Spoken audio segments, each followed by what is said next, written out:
The Midcoast Community Council. There's reverb. Uh-oh. Can we fix that? Is everybody here muted? I'm not even on the Zoom. Neither of us. Oh, I was muted. Okay, go ahead. Now we're talking. Okay, all right. Welcome, everybody, to the Midcoast Community Council meeting of October 22nd. Tonight, I'll be facilitating the meeting. And Secretary, could you call roll? Certainly. Kevin, Here. Scott, Here. Claire, Here. Kimberly, Yes. Chris, Here. Connie, yes. And Gus. He has a ETA of 7:15 to 7:20. Okay, thank you. Okay, thank you. Next is Board of Supervisors report and reports from other government officials. I see Deborah here. Deborah Penrose. She's just gonna unmute herself, I think. There you go. Good evening, everyone. Nice to see you all. Not a whole lot has been going on in the city because we've had the Pumpkin Festival. It was well attended. It was wonderful weather. The city got all cleaned up Monday morning. It looked like it may not have even happened. So it was a success. We won't have the numbers for a couple of weeks, but it looks like it was quite a crowd both days. We do have a very sad thing happening. Our wonderful librarian for 20 some years, Annie Malley, is retiring. And so we had a special salute to her at City Council last night to thank her for her service. She's been really amazing. And there is a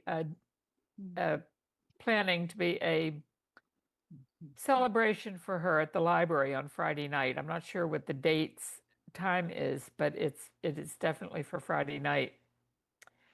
The only other thing of note right now that I can come up with is Evelyn D'Souza from Half Moon Bay is working on a community Diwali event, the Indian celebration. Raj Mithal from Joe Kachet's team will be sponsoring the event. It's the Hindu Festival of Lights, and it's going to be at McDutra Park on Friday at 7. I'm not sure what time, 7 o'clock, I think. That's about all for right now. Any Great. questions? Okay, thank you. Thank you. I see Marisol. Hi, everybody. Good evening. I hope you're all doing well. I have two announcements for you. So the first one is we are going to have, the Office of Supervisor Ray Mueller, Caltrans, and the Office of Senator Josh Becker will have a public comment town hall on the Harbor District's Burnham Strip parking project alternatives. This is going to be October 27 from 1 to 2:30 p.m. It's going to be at the Coastside Office, 270 Capistrano Road in Half Moon Bay. And they will be, basically Caltrans will be there to listen to the public. They will take public comment regarding the Harbor District, potentially turning a portion of the Burnham Strip into a parking lot. There is also a Zoom link that will be provided for you to join. And then also, if you can't make the meeting, you will be able to email your comments to Caltrans at a specific email address, which I can provide. We are just finalizing the flyer for that. So we'll be providing that information as soon as possible. And I'll put some of this information on the link if you want to copy and paste it elsewhere. Okay, that's my first announcement. The second announcement is we will be having a listening session regarding the sheriff's office on Thursday, October 30th, and that's going to be from 6 to 7 p.m. at the Coastside office. More details to come on that, and I will let the chair know and the members of the Midcoast Council, so they can also know about this information once it's all finalized on a flyer, so you can all know the details. Does anybody have any questions? I do not. Yes. Kevin? Hi Marisol, how are you? Hi, Kevin. Good, thank you. Good evening to you. Me too. So regarding the that is taking place with Caltrans, Josh Becker's office and Ray's office. I'm curious to know why, well, honestly, why Ray's there and Josh is there. I think Josh might have some overlap with the Harbor District in the broader sense, but I know that Ray has always claimed that he does not have any say in Harbor District planning, but you know, what they're gonna submit, and that he can't advocate one way or another in favor or against. So is he doing this to facilitate a discussion? Yes, that is correct. You're very correct in that, and that is why we also have Senator Becker, Senator Becker's office, because they also assisted with the planning of the Caltrans coming.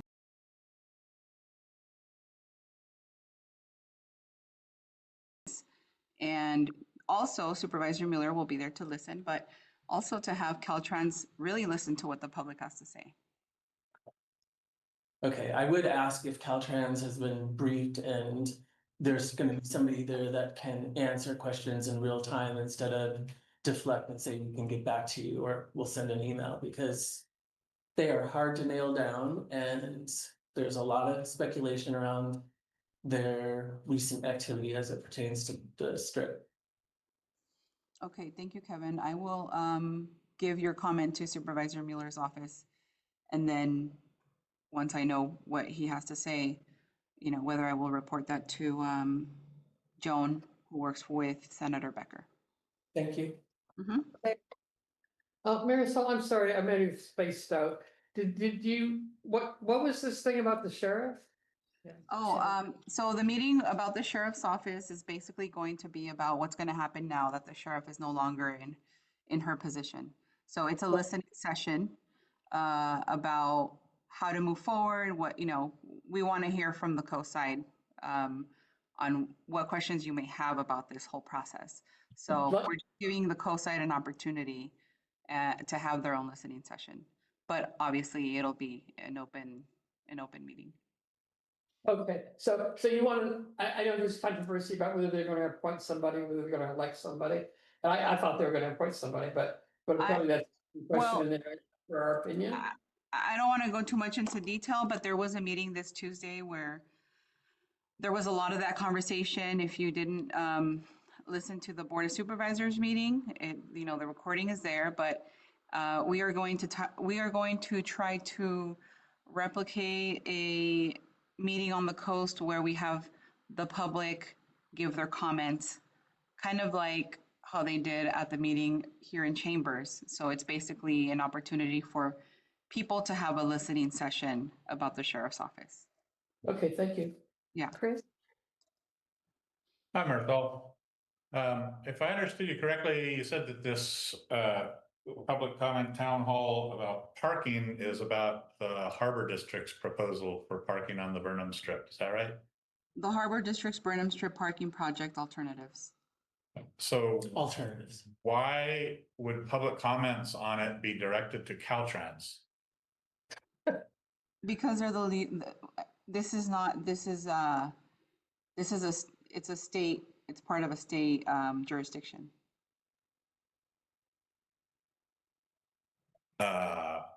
I don't understand that. Does anybody understand that? I don't Anybody understand understand either. I asked the same. So, It's actually it seems like overlapping jurisdictions, Marisol. Sorry, Thank Chris. you. but is it, I mean, I interpret this to be an acknowledgement that there is collaboration between Caltrans and the Harbor District on this parking proposal that has not quite been explicit. That's true, but it's also something that we can't, I can't fully give you an answer as to why. It's basically something we need to have Caltrans there for as well. So I'm not sure what the misunderstanding is as to why they're going to be present. And not that I didn't comment on them being present. I said, why are public comments to be directed to Caltrans as opposed to the Harbor District if it's their project? Okay. Well, I'm not really sure what the technical answer would be to give to you, Chris, so I'd have to get back to you. I think Claire? Please, it may Like- possibly have something to do with Caltrans is the one that's taking away the parking, and so it's up to them to replace it. Also the crosswalk that's going to be proposed, that would be Caltran, right? If there's a crosswalk. Well, it It's about depends on which project they're gonna be talking about, right? If you're talking about the proposed parking lot, that's specifically a Harbor District project. Right. So that would be the question. If this is about the larger Surfers Beach parking issue, then that's a different project. that's not what I heard, though. I heard that this was about the Harbor District's Burnham's. That's what I heard And as that's well. what it is about, yeah. Can So you- you're good question. Can Okay, you clarify that? so sorry, guys. So this is what I'll do. So if the language on our flyer is conflicting, let me check back onto the language, and then I can clarify that on our side. Okay, thank you. Does that sound reasonable? Yes, thanks. Okay, thank you, Chris. I'll be brief, Marisol. I just want to say that I think in between all of the lines here is really to kind of brace yourself at this meeting, because the community at large has felt, feels, and for very valid reasons that Caltrans has entered into negotiations with the Harbor District to create a parking lot to recover parking spaces that they plan on taking away along Highway 1. And so if your statement said you are taking public comments to Caltrans about alternatives for the Harbor District's parking lot, which seems like almost a waste of time if somebody from the Harbor District is not going to be there as well to be able to validate, basically, as Chris was intimating, questions that need to be answered. I'm gonna jump forward. Excuse me, yeah, It was gonna be there. can you It's helpful information. don't speak up, man? Okay, Do you so Marisol? Or should Yeah. I move to public questions? It was really just a statement, Marisol. okay, no, thank you. I noted that, Kevin, but I will, again, if the language on what I just presented is conflicting, let me just double check on that, and then I will clarify and get back to you guys. Thank you. Okay. Thank you. Any questions from the public? Janet? Janet, could you unmute?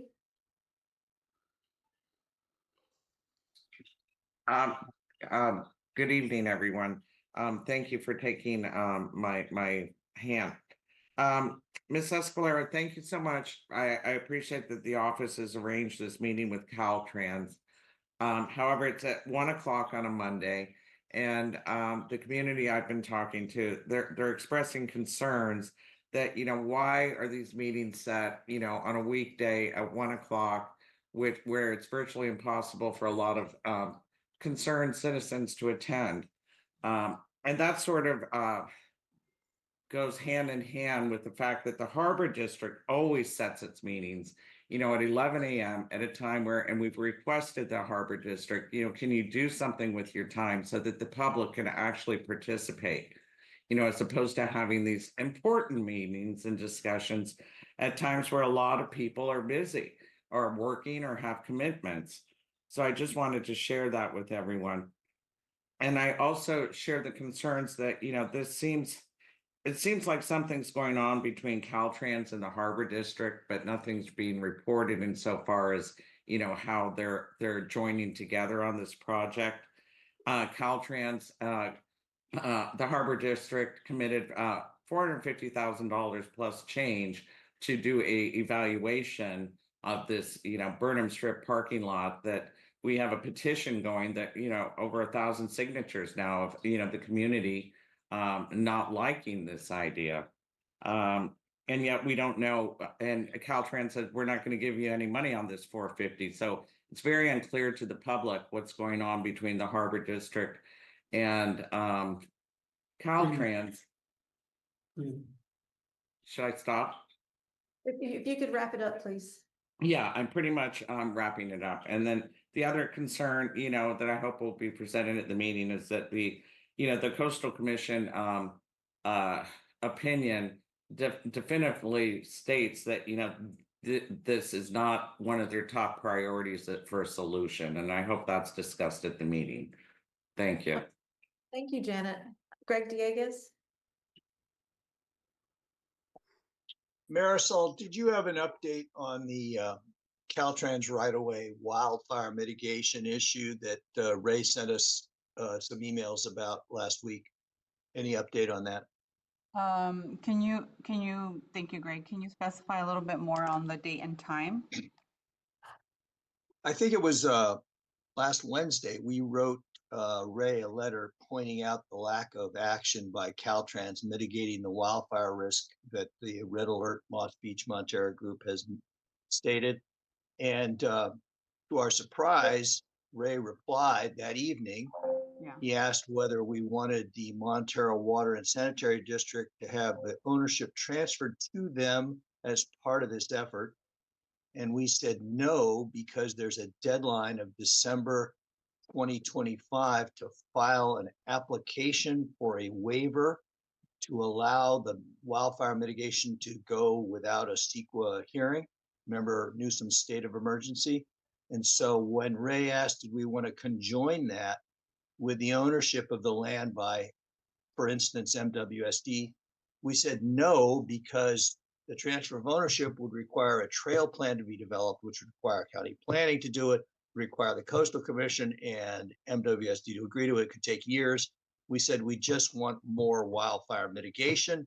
And he wrote back and said he's going to coordinate with Becker and Berman and put a resolution before the Board of Supervisors to request that Caltrans do the mitigation effort that we've been waiting for. They've done some, but it's nowhere close to enough. So I just wondered if you had a follow-up on all of that issue.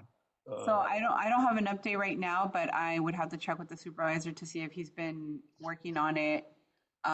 Is this where you specified there was a deadline for December of this year? Right. The deadline to file a project, which is exempt under the state of emergency, is this December. We need somebody to do that. But I don't know if Ray's going to do it, if he's going to ask RCD to do it, if he's going to ask this California, what is it, Cal Fire Protection District, Coastside Fire Protection District. It's just.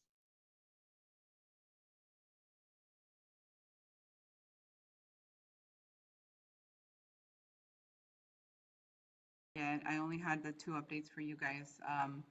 But I will ask about it tomorrow as soon as I'm able to connect with him.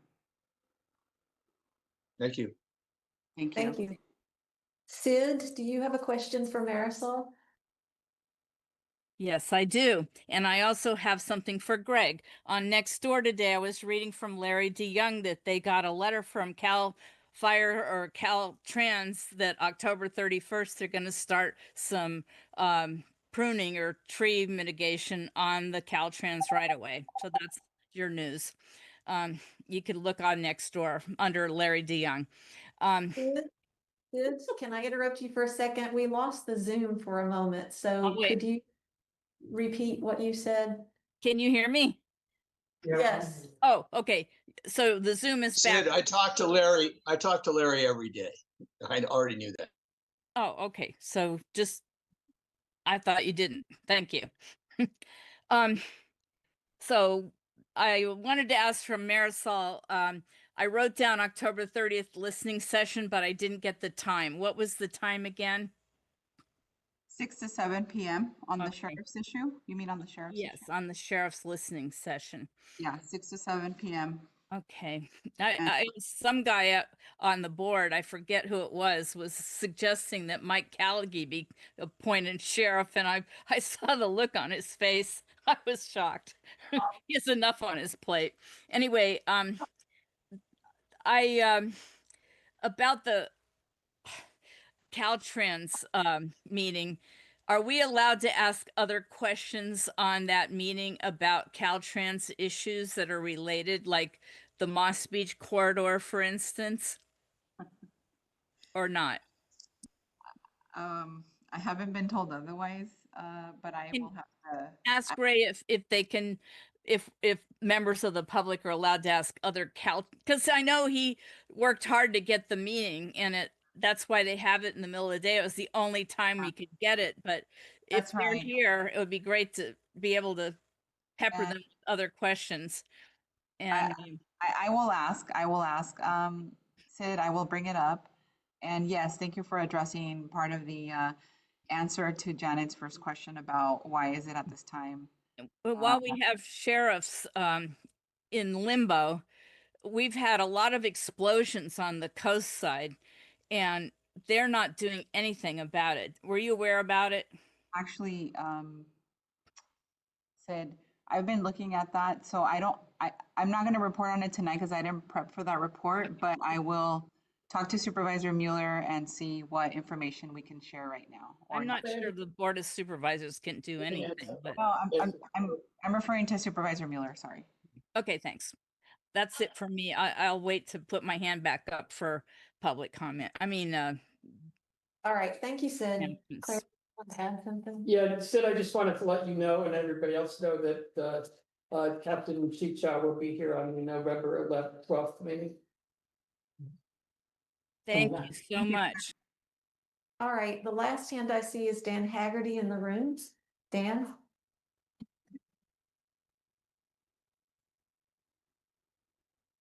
Well, Hi, Dan. at the last meeting, I reported that within the coastal commission documents that they preferred on highway, as necessary, widening the shoulder to make it safe to park on highway.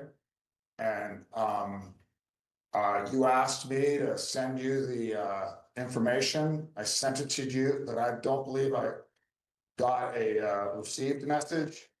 Did you receive it? Do you have anything to report back on that? I don't have a report back right now, but I will have to add it to my reports list. But did you receive it? Let me go ahead and check, Dan. Give me a second.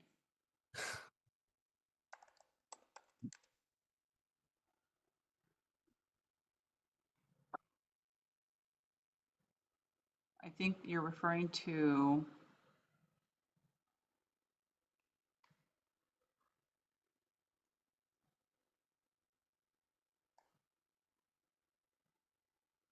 No, if you can put your email in the chat, I'm gonna have to match it because nothing's coming up right now. So you don't remember receiving it? Diane, Okay. come here. Give me a second. So the only thing I received from you was September 24. I believe that's yeah. That's the report? Can you open it? Should be. Yeah. Yeah, it's a few pages long. Okay, well, I showed you exactly where to look. Okay, it's about 47 pages. So you haven't looked at it yet, right? No. Okay, thank you. Okay, thank you, Dan. All right, I don't see any other questions for Marisol. Are there any other government officials who would like to, I'm sorry, I don't remember your name. Nancy Marsh. Nancy. I'm from Vermont Community Services District. I'm Nancy Marsh, one of the board members. I am speaking on behalf of the board. Glasses on. Just as an update on the El Granada medians discussion that Supervisor Mueller spoke to a few weeks ago. He presented at the GCSD, he presented his idea at a GCSD board meeting on September 18th and here at MCC, I think on October 8th. he hopes for those discussions, he asked GCSD to have our professional staff talk with his professional staff, county's professional staff, about potentially developing an MOU where if he manages to, for the county through eminent domain to take the median's ownership, it could be transferred to GCSD. Our concern was in that discussion, he talked a lot about the eminent domain process, but then sounded like it would be a glide path from there to handing them over to GCSD, which was, didn't fully reflect the conversation that we had at GCSD, where we did have some more concerns. So my objective today is just to inform the community that while our board sees the advantage of community and to local ownership and control of the medians by our own elected officials, the district has some really clear challenges, especially regarding to its funding, which Supervisor Miller did not mention in either presentation. First of all, I just want to remind everybody that GCSD is an independent special district with 5 elected board members, but only 2 full-time employees. So it's not a city council, there's no public works department, and its powers are restricted to providing sewer and trash service and parks and recreation facilities and programming. So as an independent district, GCSD is limited to legally to 2 sources of funding. One is enterprise fees for enterprise services like the sewers. So there's a sewer fee on residents' power tax bill that says GCSD sewer services. And other than that, we get, as all special districts do, an allocation of property tax, which comes in 2 buckets. One is our annual allocation of property tax. You see from the little brochure that you got with your property tax, about 7% in total of our property tax goes to special districts, but it's divided amongst all the special districts. So we share that 7% with the fire district and the water district and all of the other special districts. We get about a fraction of 1% of the property taxes in the district. And that runs right now about $940,000 for the year. And then there is a separate tranche that comes from property tax. All counties collect and divert part of their property tax into an education revenue augmentation fund called ERAF. San Mateo is one of the counties that collects excess ERAF, and the excess is refunded back to all the places that get property tax. So that's about $400,000. And that's it. That's all the money that we have. So when we did some forward-looking cash projections, 2022, after we acquired the Picasso property, we stopped thinking about buying any further properties at that point, because we really, with that, can fund through financing about 10 to 12 million of the Park and Rec Center project, which will get the basics done, kind of a phase 1, and then retaining almost half of the money for staff and maintenance, which were really important considerations from the public input that we got. We should only build what is useful, and we should be able to maintain anything that we build. So we really don't have an extra dollar beyond what we've already committed to the community. So we have agreed to have the conversations with the county, but as with the Park and Rec Center, we will only take on what we really can manage and really maintain. And for the roughly 7 acres of medians, that would require significantly more funding from some source. I don't think that the county can change our allocation of property tax. That was sort of set in Prop 13. So we would have to work with the county on what other sort of funding there could be, but it couldn't be a one-off. If we take ownership, that's forever. And so we would need some funding in perpetuity. So we just wanted to say we are certainly intrigued by the idea, and I think the community would prefer local ownership and control and management, but for a teeny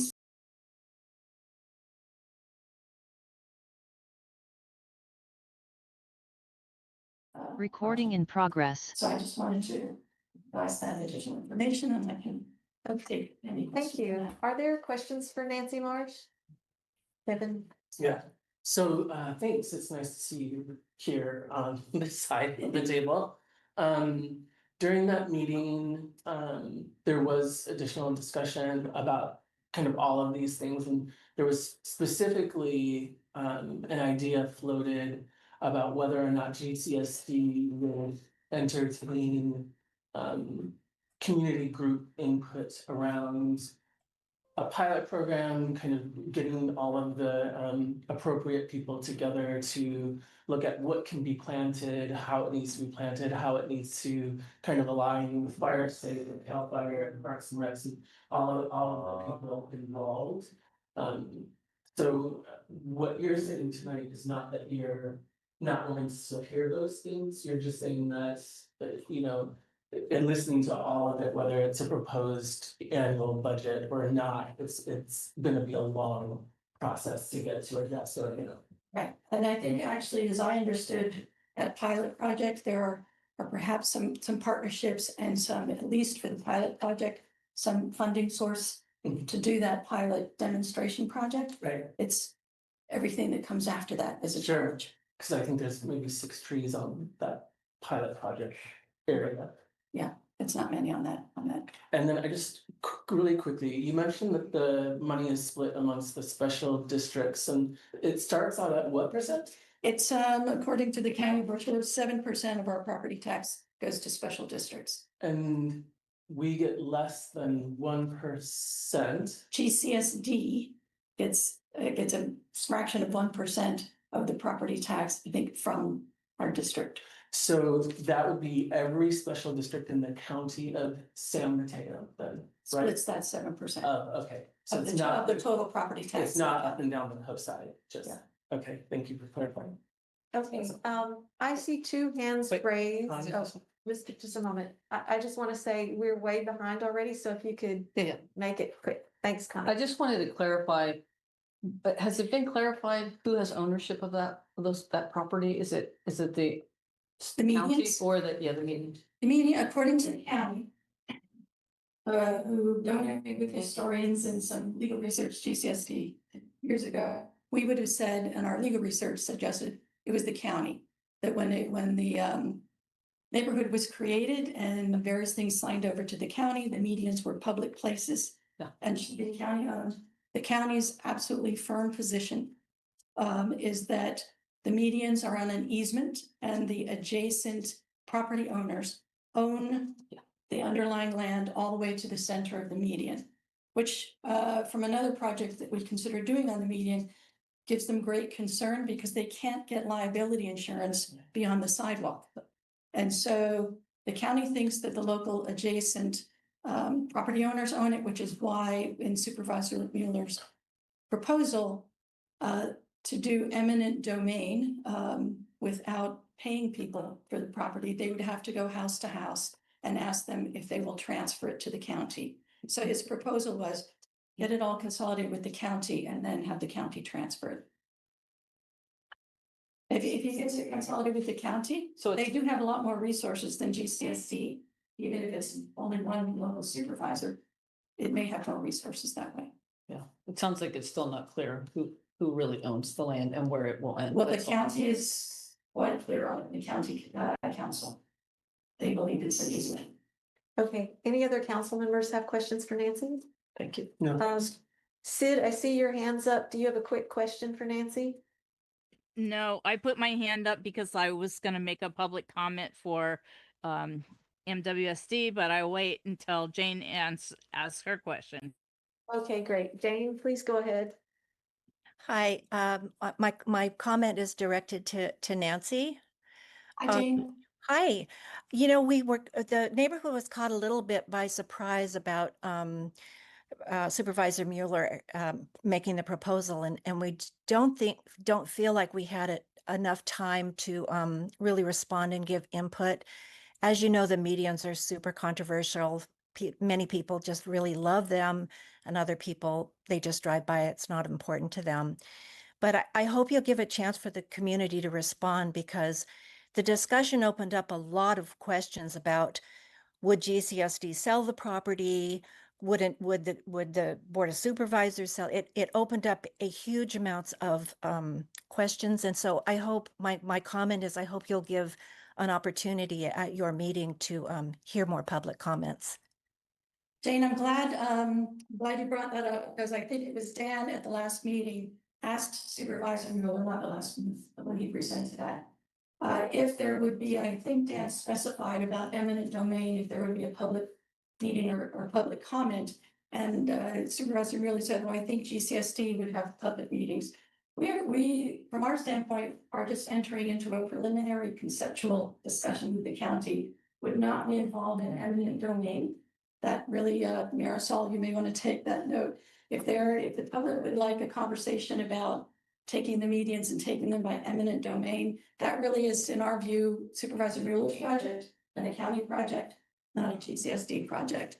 And so unless and until we get beyond the first, is there any money for this question? We may not have anything to have a public meeting about. So we definitely would, if we were getting to where we had an MOU on the table that we were going to consider, then there would be something for the public to talk about. Okay, thank you, Nancy. Sid, you said you had announcements or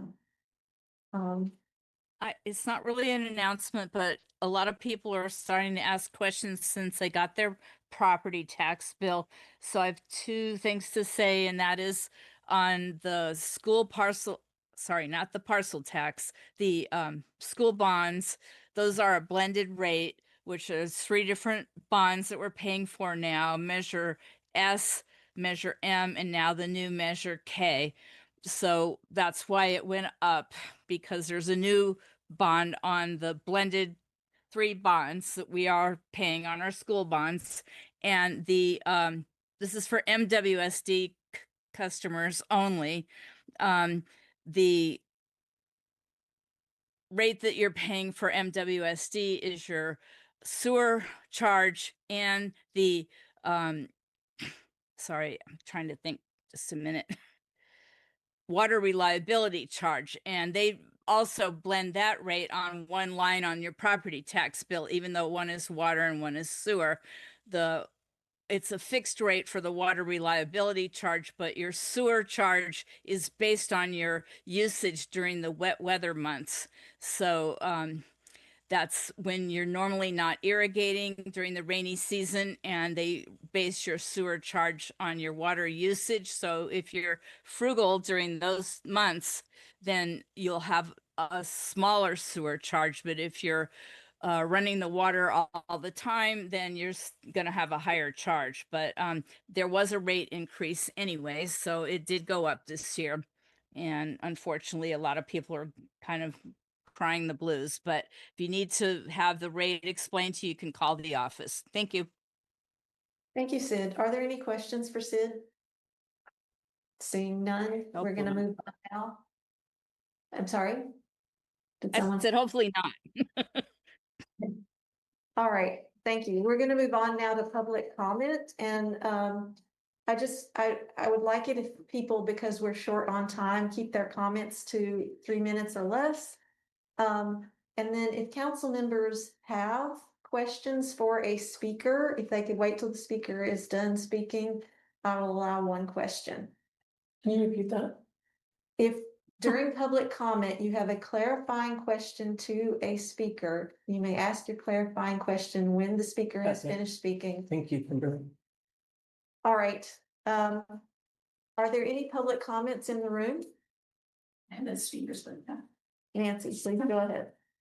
Okay, this item is, I'm speaking as resident of the unincorporated county in Alberta, and there's been a lot of discussion about Caltrans and the parking issues already, but this is related to the Harbor District. I just wanted to actually make a public comment to really encourage people to try to show up by Zoom or otherwise to the Monday meeting, simply because Caltrans will be there. And I'm not aware of any public meeting that they have had in the last few years on their project at all. So it's an opportunity. The part that's concerning me, and thanks to Michelle Dragony for getting a great link to the State Route 1 multi-asset roadway rehabilitation project information online. because it notes that Caltrans is coordinating with a variety of local districts, including GCSD, but that kind of amounts to phone calls at this point. The thing that is causing me some concern is the line that says, to fulfill permit requirements outlined by the Coastal Commission, Caltrans will provide public access improvements supporting at least 75 free public parking spaces in the vicinity of Surfers Beach. Caltrans will work with local entities to determine the location of the parking facilities. And other than the dirt lot that is on Obispo, I don't know what parking facilities there are available to Caltrans. And that dirt lot can't accommodate 75 more cars beyond the cars it already has, according to Caltrans's calculations. The side of the lot that is on GCST's property would hold 60 cars if they all park perfectly and without the skating down in the park. So more like 50. And on, as we know, sunny weekends, it might have somewhere between 30 and 50 cars already in it. So it certainly can't absorb 75 more spaces.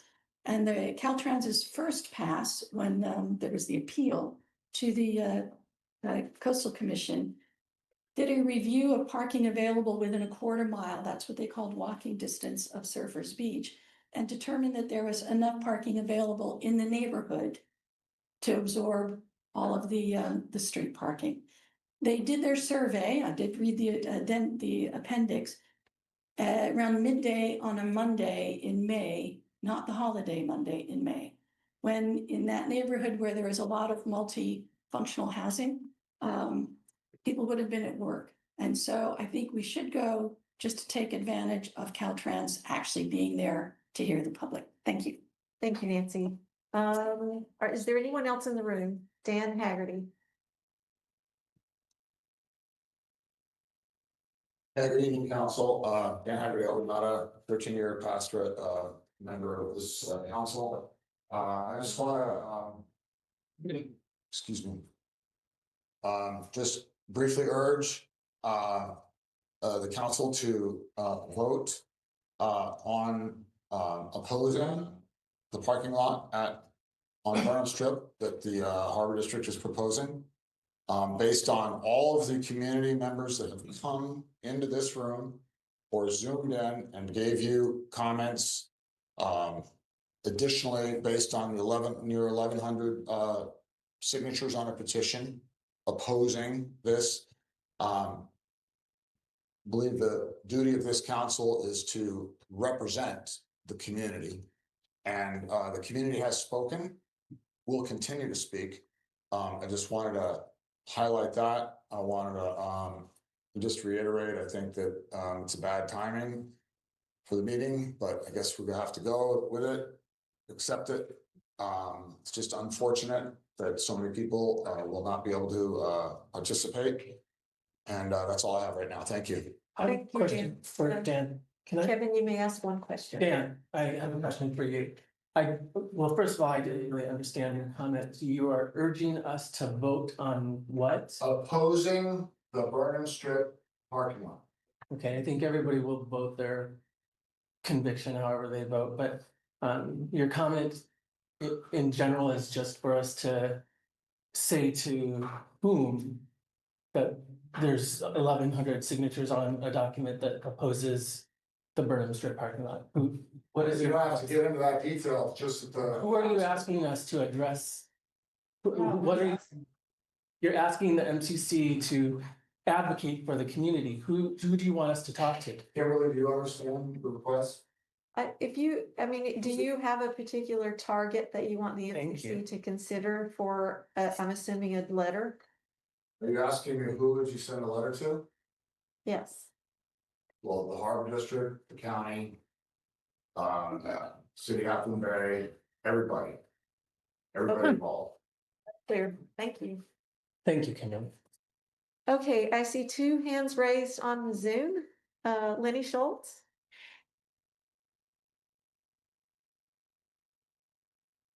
You're on mute, Lenny. Okay. Hi, can you hear me now? Yes. Thank you for being here and for your service. I really appreciate it. And I second what Dan is asking you in that. And I say, please write a letter to the county and Caltrans and all these people involved. And traditionally, the MCC does reflect the community's thoughts and feelings on these huge issues. This is an issue that could change the whole character of the area, not just the Burnham Strip, but the entire area. This is a really important thing that we keep them off of the Burnham Strip, because every single car that is going to be parked in that proposed parking lot is going to have to come in on Capistrano and turn in and drive down Avenue Alhambra, the thin frontage road that we have in El Granada. It's really dangerous. They're going to have to, every single person who goes to every Sam's, nothing against Sam, but it's going to become a parking lot for everyone.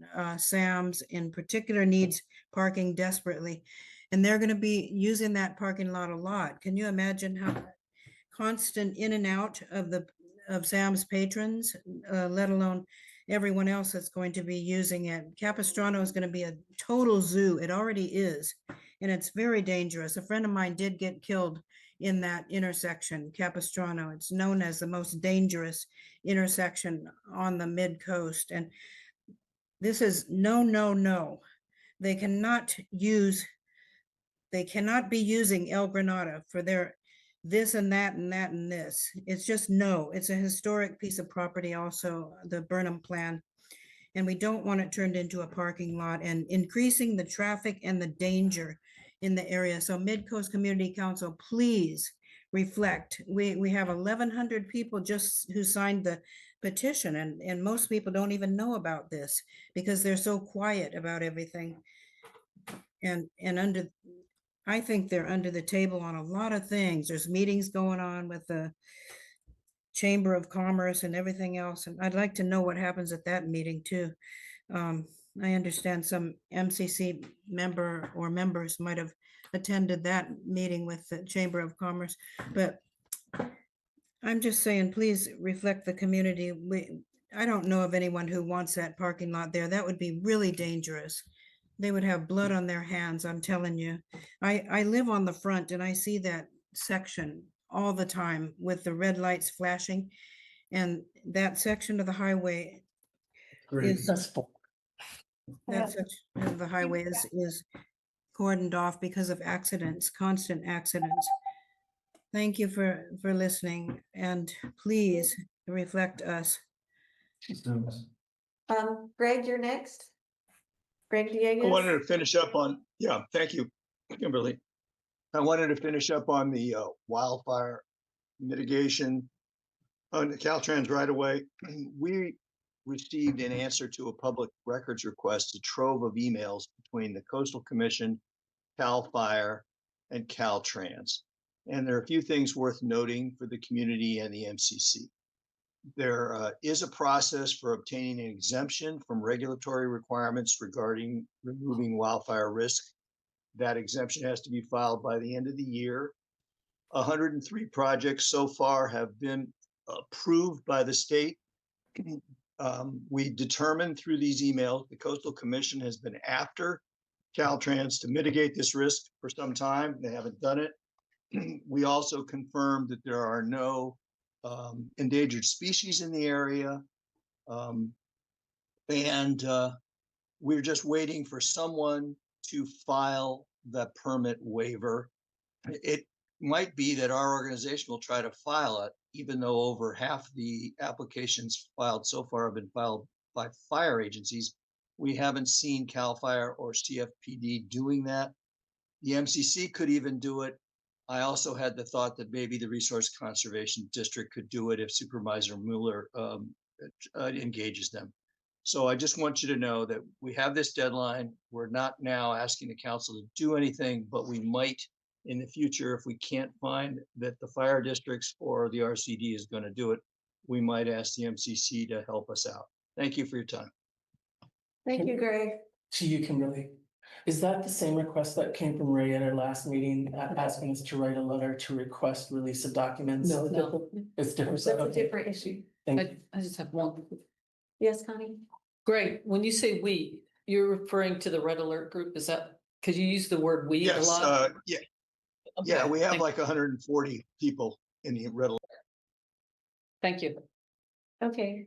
Sid, do you have a public comment? Sorry, yes, I do. I just want to let everybody know they didn't bring this up today at the CFPD meeting. They have their monthly meeting on the same day as you guys do, but they did talk about the fire lane on Carlos Street, which in order for Midpen to get their Cypress Point building permits, the fire marshal made them put up no parking signs on all of Carlos Street in the residential blocks up from the commercial district in Moss Beach. So that was approved on Tuesday at the Board of Supervisors. And even though last meeting they gave Midpen $3.59 million, the county's going to pay another $30,000 for no parking signs on Carlos Street. And it's good because that's a very narrow street. And once it gets built, there'll probably be overflow parking like there is at Moonridge. But it's kind of, ugly because it's a lovely little charming lane right now. And then they're going to put up, $30,000 worth of no parking signs out in the charming little lane. However, now that means Midpen can move forward and build Cypress Point, which that was the only thing holding up their building permit. So that was the most recent meeting I attended this week. Thank you. Thank you, Sid. Are there any more public comments? I see none online. Anyone in the room? No? Well, I'm closing public comment. Thank you all. The next item on the regular agenda is County Housing Element Program. And I think our speaker is Will Gibson. Will, are you present? I am present. I just note that on your agenda, did you adopt the consent agenda? Pardon? Oh, I'm sorry. You're right. I just don't want us to go ahead, put the cart before the horse. I was intent on plunging forward tonight on the And consent. I appreciate that, yes. Tonight on the consent agenda, we have approved minutes of October 8th. And unfortunately, the minutes of the October 8th meeting are not ready. They were not posted, and that's my fault. They will be pushed to the next meeting. So if the council agrees, I'd like to postpone those meetings to the next meeting. I support the option to move to the next meeting. Sounds good to me. Yep. Do we need to vote on it or? I don't think so. There's nothing to approve. Okay, thank you. So now moving on to Will, Housing Element Rezoning Program. Thank you, Will. Thank you very much. Yeah, I'm William Gibson. I'm planner with the San Mateo County Planning and Building Department, and I appreciate having the opportunity to come here tonight and present. We have engaged a consulting firm, MIG, to help manage the Housing Element Rezoning Program. And somebody else. I'm sorry, Will, I'm having trouble hearing me. And you Okay. need to be a co-host so you can say your slides. Done. Okay. Let me just hold on one second and let me see if I can adjust my volume. Are you having any better That's luck better. hearing? Okay, I'm just gonna speak very loudly, essentially, and I apologize for the difficulties. We can hear you Okay. well now. Okay, perfectly. Thank you. So I just wanted to say I appreciate the opportunity to come before you tonight. Two of my colleagues, or two of the staff from the consulting firm that we engaged to run this process, to manage this rezoning process, are here with me tonight. Dana Ayers will be sharing the slides. So if you could add Dana as a participant, if that is necessary, and then she can share the slide show. Okay, I think Chris is doing that now. Excellent. Thank you very much. And as that's happening, just as preface, so again, this is the rezoning program for the county's housing element. We were mandated by state law, unfortunately, this housing element cycle to identify a significant number of sites that we are required to rezone to provide additional capacity for housing development. So that is the program we are presenting for you. We are going to talk through all of the sites and the overall program for the county. I do know that the specific concern of this council and the members of the public watching are the El Granada sites. We will go into some detail with that, but we'll be happy to take any questions that you have. And I'm going to just walk through some brief background on the housing element process itself, what the housing element is, the update process, and how we got to this point with the rezonings. And then Dana will take over and go through the program and the next steps, and then we can take any questions. So if you can let me know if we are ready to share slides, we will go ahead with that. I believe we are. Please proceed. Okay. Dana, would you like to share the slideshow?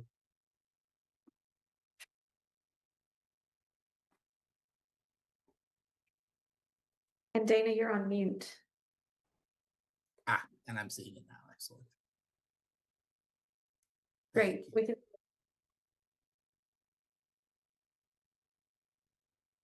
Perfect. So excellent. All right. So if you could move ahead one day. Thank you so much. Yeah. So I'll just go through the background as briefly as possible. I know you're behind time, so we will try to make it as concise as we can. And then Dana will take over for the next steps. So what is the housing element? And this may be very familiar to a lot of you, but I'm just going to go through it to make sure we have given all the background necessary. The housing element is part of the county's general plan. It's required by state law. We must have a housing element. It establishes policies and programs to meet the county's quantified housing needs, specifically for the unincorporated areas. And we are required to update the housing element on a schedule established by state law. Currently, that schedule is every 8 years. So we are now in an 8-year cycle. We are finalizing this housing element update, and in 2030, we will start this process all over again. The content of the housing element and the update process are also regulated by state law. And once we update our housing element, we must submit it to the state. And unless the state approves it, it is not in effect until we achieve approval. Next slide, please. And crucially, and this is how we get to the rezoning program, a core component of the housing element is that the county must assess the capacity of all of the available sites we have for residential development. And we must demonstrate that we have enough capacity to meet the county's regional housing needs allocation, which is the amount of housing that we need to see built over the next 8 years, as determined by the state of California and by the Association of Bay Area Governments. So basically, the state tells the Association of Bay Area Governments for the 9-county region how much housing is needed for the region in total. And then ABAG says to each jurisdiction, this is your share. You must have enough sites for this share. If we don't have enough sites, we must choose areas for rezoning, and we must rely on the criteria established by state law to select those sites for rezoning. And we must show that once those are rezoned, they will provide sufficient additional capacity to meet our regional housing need allocation arena. And unfortunately, by law, if we do not have that capacity, we do not have the option not to rezone. This is something we are absolutely required to do. Next slide, please.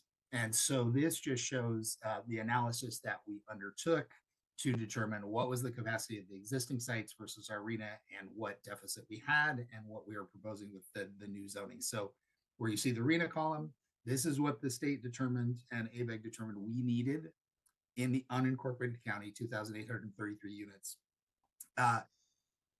We had, without any rezoning whatsoever, 1,800 units of capacity. So we had almost 1,000 unit deficit.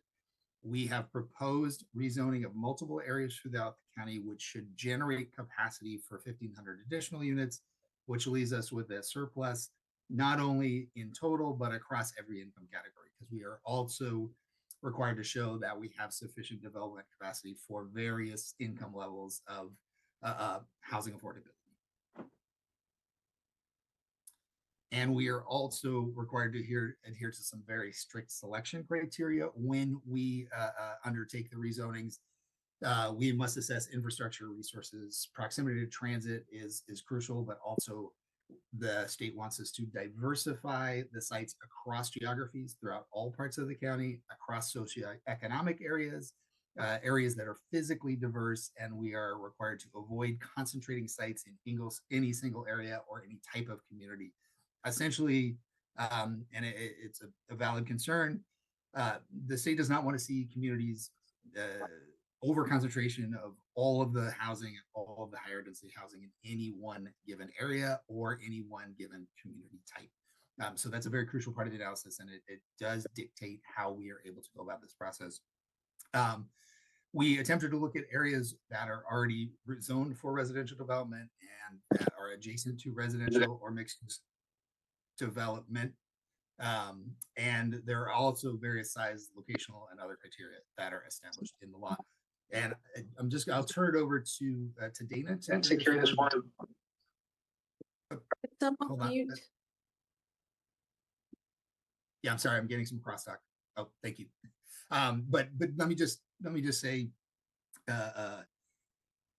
really quickly, because we do not have in this presentation a lot of specific details about the El Granada sites. This is the very beginning of this process. We went through the housing element update process. We got approval from the state for the housing element. The board adopted it. The board adopted this rezoning program. We are at the very beginning of this. We have a lot of flexibility in how we can go about specifically rezoning, particularly the El Granada sites.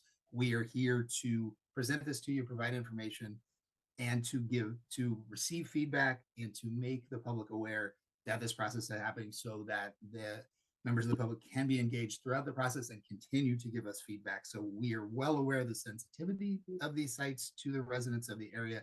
And we are here to work with the community to try to determine how best to go forward with this. And I did not put in the PowerPoint, my oversight, but we have a rezoning program website, and I will drop that in the chat. And if the Midcoast Community Council might see fit to put that on your website as well, that would be helpful for us, so that people can be updated. There's a way to sign up for a mailing list on that website, so that members of the public can be continually engaged as we move forward. Thank you. And with that, I will turn it over to Dana, and she will carry this presentation forward. Thank you, Will. Members of the council, my name is Dana Ayers. I work with the consulting firm MIG. We've been working with county staff to develop zoning to implement housing element policy HE12, which is the county's rezoning program that Will introduced. We wanted just to give a high level overview of what the rezoning program is. And there are 4 areas throughout the county that through unincorporated San Mateo County, that the Board of Supervisors committed to rezoning in order to accommodate the shortfall of housing. The first is location in Broadmoor, a portion of the Broadmoor neighborhood, and I have maps for each of these. Unincorporated Colma area, which is the area including and surrounding the Colma BART station. Of course, the parcels in El Granada, and the harbor industrial sites, which are located on Old County Road, just outside of the incorporated boundary of Belmont. The objective of the programs are to increase densities and the development potential that would accommodate the shortfall that Will discussed a few moments ago in the projected housing need for unincorporated San Mateo County. The program commits the county to implementing objective design standards, and these design standards would facilitate a streamlined ministerial review process for multifamily development in these 4 project areas that could be reviewed and approved by staff, provided that development meets those very specific criteria and objective standards for the 4 areas. Within the program were specific commitments that were made, and the first was to increase densities across the 4 sites between 70 units and 120 units an acre generally, with a very minimum of 30 units an acre in any part. The county also committed to eliminating residential floor area ratio and minimum lot area per unit standards. Minimum lot area per unit generally translates to density or units per acre. The county committed to removing minimum lot sizes for attached multifamily ownership projects to facilitate more units that are smaller and affordable by design, and to reduce minimum front, side, and rear yard setbacks to 10 feet or less. And again, these are just for the 4 project areas. Additionally, there was a commitment to reduce parking ratios to a maximum of 1 space per unit, and these would be, required parking for new units. A commitment to increase maximum building height to at least 60 to 70 feet, or as necessary to accommodate the necessary density that's identified for the given parcel. To limit the floor area of mixed-use development to a maximum of 25%. And specific to the unincorporated Colma area, to allow emergency shelters by right, subject to, again, objective standards that would be spelled out in the county code and consistent with state law. So the 4 project areas we'll go briefly over. First is Broadmoor site. The Broadmoor site encompasses 4 parcels on 87th Street near Sullivan Avenue. All 4 parcels are currently developed. There is an auto detailing use and a convenience store use currently located on the property. It's less than a mile from the Colma BART station and the Samtrans park and ride lot, so it is, fairly transit proximate. And it's surrounded by mostly other commercial uses, but also there are some single-family uses on the other side of the street to the north, as well as some multifamily units to the south. Second site is the unincorporated Colma area, which, as I mentioned before, includes the Colma BART station and surrounding properties in unincorporated San Mateo County. It includes 122 parcels near El Camino at A Street, which is roughly the BART station area, and it includes the station itself. Also a range of uses across these parcels, the train station itself, as well as its corporation yard, residential uses, both multifamily and single family, and commercial uses, ground floor and standalone, exist within these parcels. The El Granada site, obviously, I'm sure you are all aware, is the 6 parcels between Coral Reef Avenue and Sevilla Avenue. It is vacant and undeveloped. There's quite a bit of vegetation, a lot of mature trees and grasses. It abuts existing single-family homes and some open space areas, and it itself, as I mentioned, is undeveloped. The last of the 4 sites that the county committed to rezoning is the Harbor Industrial Site. This is, again, located just south of incorporated Belmont. It is 5 parcels along Old County Road, between Old County Road and Elmer. It's very close to the Belmont Caltrain station, and the 5 parcels are also similar to Broadmoor, currently developed with a range of commercial uses. There's a 2-story building with office upstairs and cafes and businesses on the ground floor, and the self-storage building, which you see here on the screen, and also some high density and lower density residential development as you get a little bit further out from those parcels. In addition to preparing the zoning code amendments and working with county staff on that, our firm will be working on preparing an environmental impact report that will analyze the potential impacts of increasing development potential across these 4 parcels. There will be, as required by law and facilitated by the county, there will be opportunities for public input throughout the environmental review process, including a scoping session very early on in the next month or 2, actually, and we'll get to that a little bit later, where we will invite comment from the public on the scope of the EIR and areas of concern, information that may be pertinent to the analysis that needs to be done pursuant to state law and the California Environmental Quality Act. There will be another opportunity in that process for comments on the draft EIR itself. So before we start writing the draft EIR, once the draft EIR is written, there will be another opportunity for public comment. And the EIR itself will identify mitigation measures to reduce impacts, and the public will have an opportunity to review the analysis, to provide input on those mitigation measures. And at the end of the process, there will be another opportunity before the Board of Supervisors is asked to consider certifying the EIR for the public to look at the analysis. The EIR can help to stream future entitlements or future development, but no development is proposed with this project at this time. These are strictly zoning code amendments to potentially facilitate future development. There's nothing proposed as far as construction. No projects are proposed. No development projects, no construction projects are proposed with this at this time. This is just a very high level timeline.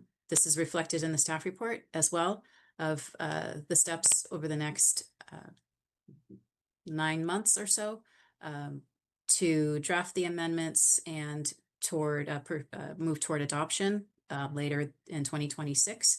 And we wanted to include this to identify, again, reiterate some of these opportunities where there will be a chance for the public to provide feedback on the draft amendments themselves and also on the environmental impact analysis that goes with those drafts. So again, and just to sum, the program objectives of HE 11.2, the rezoning program, is really to facilitate housing opportunities in unincorporated San Mateo County. That's really the core of the intent of the program. And this is achieved through streamlining housing approval process for home builders and developers. It creates certainty for the developers, but also for the community. It also creates efficiencies in staff time because with these objective standards, and these are objective standards that will address design, that will augment standards that you already have in place for setbacks, building heights, lot coverage, and FAR. The objective design standards will add to those and will provide an opportunity to uphold the quality and aesthetics that is valuable to residents. And these objective standards will facilitate staff being able to process entitlement applications, and which will create efficiencies in their use of time. They will also be revisiting and revising standards that may impede housing development opportunities, including parking, building heights, floor area standards, and setbacks. So with that, we are available to answer questions, but this is also, as Will mentioned, this is a first opportunity for us to engage with you. And so we also have a question for you of what is most important to you as we start to craft these amendments. Thank you, Ms. Ayers and Mr. Gibson. I'd like to go around the council first for questions and then go to the public. So Kevin, we'll start with you. Okay. I have a lot of questions, but considering this is the first go around, I'll try to keep it focused for you. Thank you for your time.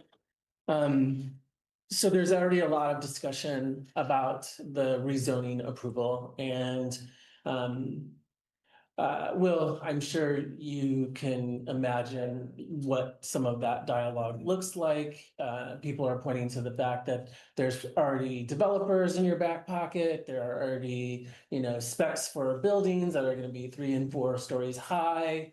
But based on your presentation and what I heard come from you directly, I'm concerned about the statement of rolling back restrictions for developers and homeowners in a time when it is becoming more and more difficult actually to get permits and to do certain projects. And communities all around the Bay Area and the Midcoast are really screaming for more time with your group in particular around standards for buildings and development, ecological studies, and so on and so forth. So that's a little bit concerning. And when you talk about the phase that you're in is simply in the process of getting the rezoning approved, no building has been. Gabby, to go upstairs, you run downstairs. Sorry, I got it. on it. You mentioned that no building has been planned, but I feel like most people know that the rezoning that is being proposed is the green light for development of property in those areas. That's just natural. We have a housing issue. So in between those two steps, I'm wondering if you are going to plan to engage groups like the MCC who advocate for large swaths of the, the community that you're working to provide housing for, and if you will, prior to greenlighting any project, give opportunity for town halls, community input, organizational input, and really look at all of the work that we've done as a body, as well as, other community groups. Sorry, to take that kind of in several parts. So first I would say what we are mandated to do throughout the rezoning program for the county, this site, these sites, and all the sites is essentially to provide opportunities for additional development, to change the rules to allow essentially greater density. We are not required to approve any specific project, and we are not working there. There are no projects on these sites or any of the sites throughout the county that are currently proposed, nor have developers approached us, and we're not aware of any intent to do this. And I would note, particularly for these sites, because I think there is some confusion about the nature of these. One of the sites, the largest site that in El Granada of those 6 sites, is already zoned for high density development. It has never been built, but it has been for the entire life of the local coastal program zoned for high density development, without any design standards applicable to it whatsoever that are specific to that site. The other sites are all zoned for low density residential, they're R1. So the one site is R3, which is higher density, and the other sites are R1. So housing is allowed on those sites now. There has been, to my knowledge, I think there was actually at one point, and this is hearsay because I was not here, at some point in the distant past for the R3 site, there was some interest in building something larger scale that never eventuated on that site. So what we are saying, and again, these are large sites, and let me just pause that. There will be a full ecological study of these sites to determine what actually can feasibly be built. What are the sensitive habitats? What are the resources? What can be done? And how would you protect those resources were you to develop it? And those would go into the rules for what would be allowed to be. That'll be true of all the sites, but in this case, this is the only one that we think has a potential to have sensitivities, because the others are all in urbanized areas. And that also brings up another point. We think that Belmont, the Harbor Industrial area, the Colma area are fairly similar. These are fairly developed areas that have high density and a mix of uses. Those we feel like we are going to zone for the same densities, essentially the highest density across those areas. The El Granada site is entirely unique, and we are well aware of that, but it's also very large and has a lot of opportunities for how, if we were going to develop rules for, if someone were to come in and develop it, and we wanted to develop the rules that would protect the surrounding neighborhoods, buffer, have open space, protect sensitive habitats, there's actually quite a bit of flexibility on the site to establish rules that would protect those assets that are important to the community, that would protect the surrounding neighbors while still allowing an increase in density, and crafting rules that would apply design standards even for that would be in excess of those that already would apply to the existing multifamily site and the single family residential sites, which is what we actually are hoping to engage with the community and with you to determine what those should be. But those, again, we are at the beginning. Our task is to write rules for what might be allowed in the future should someone want to develop that. That is the only task we have. If in 8 years it turns out no development has happened on any of the sites we identified throughout the county, the state is going to come back to us and say, you'd better find a bunch more sites, and we're going to be very hard pressed to do it. But that will be a task for a future date. We're not going to concern ourselves with that possibility. It could happen. We could be going to a recession, and there may be that no housing is going to be built for quite a while. That's not infeasible. But so again, there will be an assessment of all the ecological factors, the environmental factors on the site, on all the sites, but in particular, this is the one that probably that is most relevant for. We do not intend to approve or greenlight any specific development project, because that is not the task of the rezoning. The task of the rezoning is to craft appropriate regulations that will allow more housing, but also to try to be context sensitive and to protect what the community, to the extent possible, feels is valuable about these sites. And again, I would say part of the reason these were chosen is we're not changing the base use. These are residentially zoned sites. They've been residentially zoned. They're identified in the LCP and the El Granada Community Plan, the Moss Beach, Montara, El Granada Community Plan, as residential, and one of them is already high density residential. Rezoning doesn't mean, and that also speaks to just, and I don't want to say nothing will ever happen on these sites, but the fact that something is zoned high density residential, that one site is evidence that that doesn't necessarily mean development goes off. So it could, but our task is not to make the development happen. Our task is to write the regulations to meet the task that the state has, unfortunately, for better or for worse, mandated that all jurisdictions in California do this cycle, which is a hard task. I mean, all jurisdictions are facing this challenge. Finding places to put the amount of housing capacity that has been mandated has been an incredible challenge for every jurisdiction. And I'm not trying to wash our hands of this affair. It's just something local communities are struggling with, jurisdictions are struggling with. I say the state is struggling with as well, obviously. So I'm not sure if I've answered all the facets of your question, but I'm sure you can remind me if I. Very thorough overview. I wanted to just thank you for your time, and if you are amenable, I do have other questions. Can I email you? And Absolutely, you can email me. Just reach out. I'll put my email in the chat as well. I think I provided a staff report which has my email in it as well. So, but yes, thank you, Will. Yeah, absolutely. Thank you. Scott? Hi, hey, thanks for coming and talking to us. We really appreciate it, and all your thoughtful kind of approaches to the rezoning and all that kind of stuff. But I would like to ask you a more high-level question. So why El Granada and not Hillsborough? There's a lot of big lots in Hillsborough, or San Mateo Park, or maybe Woodside. There's a lot of big lots in Woodside that could be rezoned. Why pick El Granada of all those places that have big lots? Why the Midcoast? Why unincorporated? Because our housing element only applies to the unincorporated areas. Why? Why would it do that? Every city has their own. Every city has their own housing element. So San Mateo has its own housing element. Woodside has its own housing element. They each have this challenge. You're from the county. Aren't you responsible for zoning all those places? No, the county has land use authority only over what is not cities. The cities have their own. I see. Yeah, Okay. the cities have it. That's just the way that we are. What we call, we'll say, we are creatures of the state. As our special districts, the state has decided that that's the way it works. So the county, we have authority over some things, taxation, obviously. You see where I'm getting at, right? You do see what I'm getting at. There's absolutely when there's other places that aren't getting rezoned, right?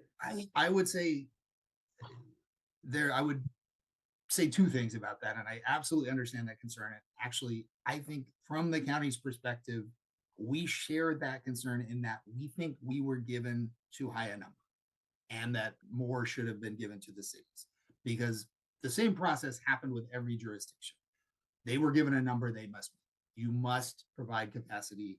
And many of them, San Mateo is going through a rezoning process. San Francisco, you may have heard of, went through a rezoning process, got sued, went through another rezoning process. This is happening all across the state.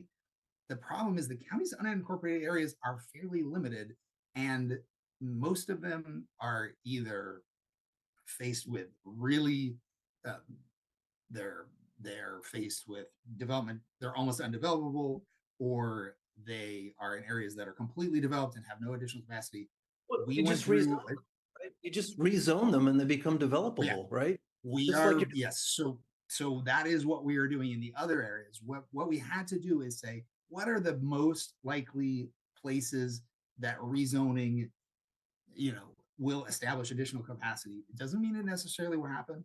I'm sure the state desires it to do so. They are acting in absolute good faith. But by meeting the criteria that the state has established, we identified what we think are essentially every possible site. When we get to the next housing outlet cycle, we will face challenges if this process happens again and there's another large number. Hopefully the housing crisis will have mitigated to some extent by that time, but I totally understand. We wish that more of this capacity was put upon the cities as well. It would make our task much simpler. But yes, we try to find the sites that best met the criteria in a good faith effort to pursue rezoning that will meet the state law that we have to. Does the unincorporated region of San Mateo require a lobbyist? We have legislative liaisons. We have we do. Okay. But I would say we are, I don't want to take us too far afield from the project itself, but I would say, I think you're going to see a lot of lobbying from a lot of jurisdictions over the next few years trying to get pushback against how this process works. But, but nonetheless, our task is to try to pursue this project with as much good faith as possible. Okay. In the words of Steph Curry, we know that it's needed, but we don't want to hear Woodside. Yeah, Woodside, a lot of property there. I was a little disappointed in Steph, but he said it. All right, thank you. Claire? I know we're running short on time, and I know people will probably express what I would say, so I'm just going to ask. Okay, Gus? Yeah, I mean, I guess just a couple of points. Number one, I recognize that all this is happening because of Sacramento and it's rolling downhill toward us, and we are damned if we do and damned if we don't, because if we don't build it, then they just unleash builder's remedy, which is even worse on us. So I recognize that.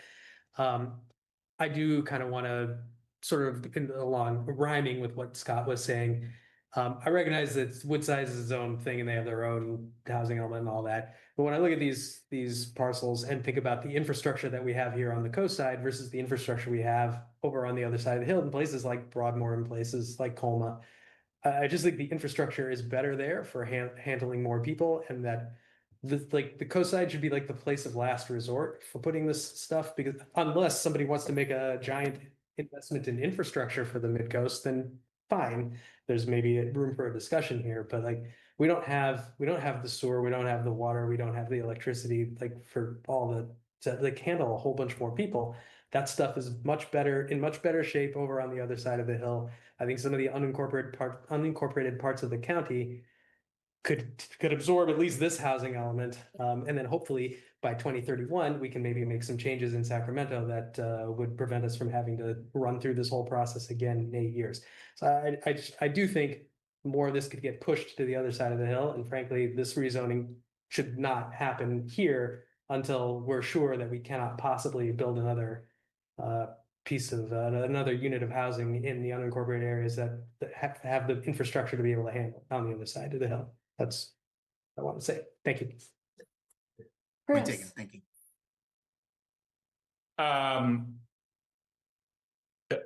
This is all new language to me, but what I heard was that there were going to be revisions to design standards considering concerning, say, density and height and other things like that are being applied in these very urban areas on the other side of the hill, and that those same kind of cookie cutters are going to be applied to this El Granada site. And people collectively, the sound of jaws dropping in this room is pretty loud, because people are thinking, does that mean 60 or 70 foot high buildings in El Granada with 120 people, 120 units per acre? So that's going to get some major pushback, and the comments that we're hearing already are reflecting that.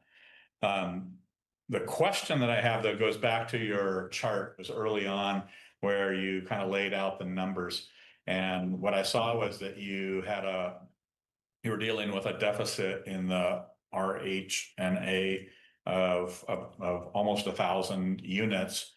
And so in trying to, and you were given a target by the state of what your allocation should be, but you overshot that by 500 units. Why is that? The state requires a 30%, approximately 30 to 40% buffer for them to certify our housing. So it's not just the number. They want to make sure that there is extra capacity as a safeguard, essentially. And before we go forward, I just want to make sure, to be clear, again, we do see all of the urban rezoning areas as fairly similar, and they would have 120 units per acre. That is not the case for this. We are not proposing 120 units per acre for El Granada, nor are we proposing the same design standards. We are likely to apply the same design standards for the other areas.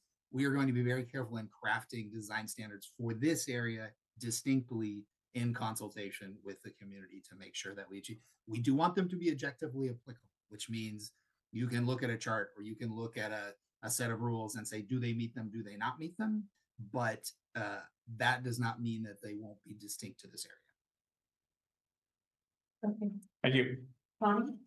I just wanted to say thank you for coming and sharing early on in this process with us, so we have an understanding of your timeline and the work that you're doing. I feel confident in the organization in terms of what we see on the coast and people working on these planning projects for design standards and stuff. That concerns me less. What I am concerned about is what Gus mentioned, is the infrastructure. Today, we struggle really heavily with infrastructure, even as simple as internet connectivity. We have unstable internet tonight, for example. Really basic fundamental infrastructure, water, sewer, things like that are not in place here at the level that they need to be. So I would just reiterate again what Gus brought forward, is that you really need to, we would need the additional infrastructure investment as well if we're going to start looking at more high density usage here. So thank you though for coming, and appreciate you coming early on. Thank you. Thank you. So I do have one question. What Chris said, so what I also saw on the screen was the 70-foot. How does that relate? So you said the design standards will be flexible and that, but how does that relate to those criteria that you showed? Do those stand and then the design standards alter that? Like, could you explain the relationship between the two? So we basically talk about kind of one thing, which is called the design and development standards, and they include height, bulk, placement of buildings on a site, how they look, how they should relate to their surroundings. And we will craft specific rules regarding all of those that are for these particular sites. And they may be that there are ways that you can craft design standards where on the perimeter of a site, heights and densities must be low. As it gets further and further away from surrounding neighborhoods, it can be taller. It can be that the more open space you create around it, the higher. There are various ways to craft these things. We do not have a plan for how that should go yet, I will say. We just have the project that we are engaged in, which is to create those rules. And in general, I mean, you could do it in a cookie cutter way and just say they're all going to be the same across all the sites, but each community is different. The communities that are in the other three rezoning areas are actually quite similar. So we do think it's actually appropriate probably to apply very similar ones, but El Granada is not. So we will be, again, crafting specific height limits for these sites, size of buildings, shape of, there are ways to say things have to step back. Design and development standards kind of go hand in hand. Design is often the aesthetic. We think about that as the aesthetic qualities. What should it look like? How should it relate to its kind of natural surroundings and surrounding neighborhoods? And then development standards are more height, unit, how many units, how high, how big. Right. And it will include, the zoning would include all of those rules regarding all of those factors. So what it sounds like though, is that the design standards are optional, but the base criteria stand. Is that true? No, none of them would be optional. None of them would be optional. These would all be rules that are, when we say objectively applicable, we mean these are black and white rules that say you must do this, and we can tell, are you doing it or are you not doing it, essentially. So they would be hard and fast rules. Proposed a 70-foot structure on the site. If the design standards crafted were different than that, would they be able to build the 70-foot height? No, so the height limit will be a hard limit. And I think I did see in the chat, whatever height limit we establish for these sites would be a maximum, a hard maximum. I saw in the chat someone saying that, well, developers can get incentives and concessions or can get around that by providing by providing affordable housing. And I think they're referring to the state density bonus program, but the state density bonus program does not apply in the coastal zone. So the hard and fast is hard and fast in this case.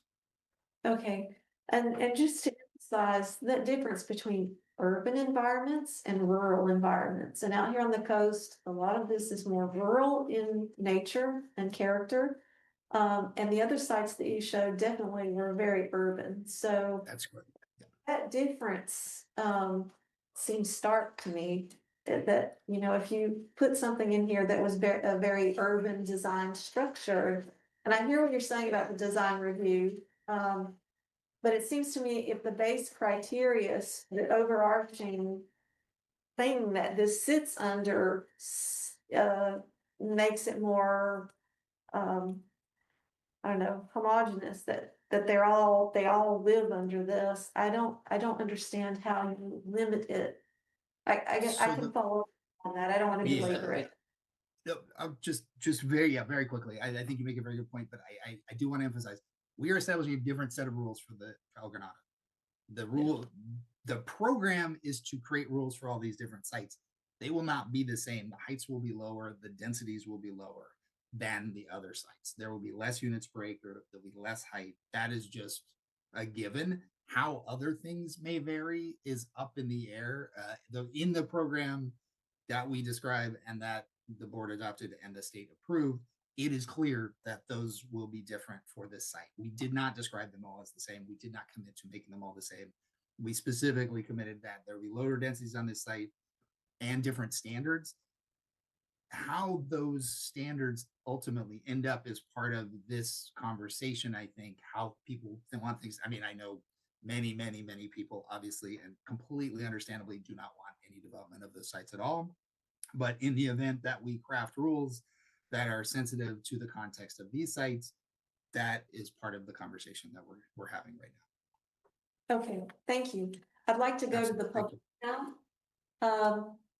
Looking at the list here, I see Jane's hand was up first. Hi, thank you, Mr. Gibson, for coming along. I have lately felt that city planners are undervalued. I think the push for housing in the state of California has bypassed the value of the work that you guys do. It's more than just adding housing, it's planning things. And when we get to infrastructure, everyone on the coast side knows that our biggest problem is how to get out during an emergency. There isn't a person that lives on the coast side who hasn't imagined walking out, if they're lucky, with a wagon to get out of the fire. We're kind of in a catch-22 because one solution is to take down all the trees and take down all the vegetation around our homes. We all have very small lots in El Granada. That exacerbates the heating. And even in Palisades, they're starting to say we don't want to strip all of the vegetation because it makes the environment hotter. I think that to put more housing in, you know, I'm going to get kind of graphic here. You know, we've seen all these coastal towns lose people. Palisades, I think, lost 8 or 12 people. No one has been held accountable for that. And no one is looking about these roads. Right now, everyone plans to go to the harbor if there's a fire. But that's the choke point. It's not only the choke point for El Granada, it's the choke point for the whole coast side. Sometimes on a Saturday, you can't get to Safeway to get your groceries. And so I think the biggest block we have is infrastructure. And we have 3,000 units going at Rockaway Beach and Pacifica. We've got Cypress Point going in. We don't even know what impact that's going to have. The last time we had a group evacuation was for a tsunami. Only, I think, half the coast side participated, but it was gridlock. And so the other thing I wanted to mention to you about housing is nobody talks about why there's a housing shortage. The reason there's a housing shortage statistically is the two largest populations that the United States has ever seen, which is the boomers and the millennials, are competing for housing right now. In 15 years, the bulk of the boomers will hit the end of life age at 75 to 80. We're going to have a lot of housing in 15 years. And if somebody is in a 30-year mortgage, they're going to be underwater.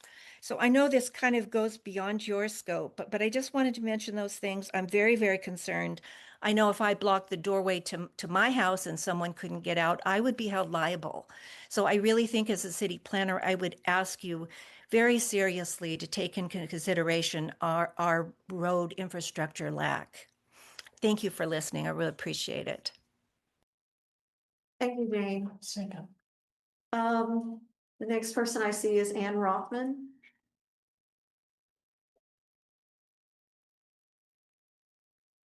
Ann, you're on mute. There, am I unmuted? Yes, we can hear you. Oh, thank you. 3 So, minutes or oh yeah, I'll make it quick. I just Thank- want to say that I think all of the concerns that everyone has about El Granada is very valid. We obviously went through all of these concerns with Cypress Point, but they were just ignored. And as you can see now, we have no medical capability anywhere. We have no hospital. We have no infrastructure, no roads. We don't even have a single traffic light.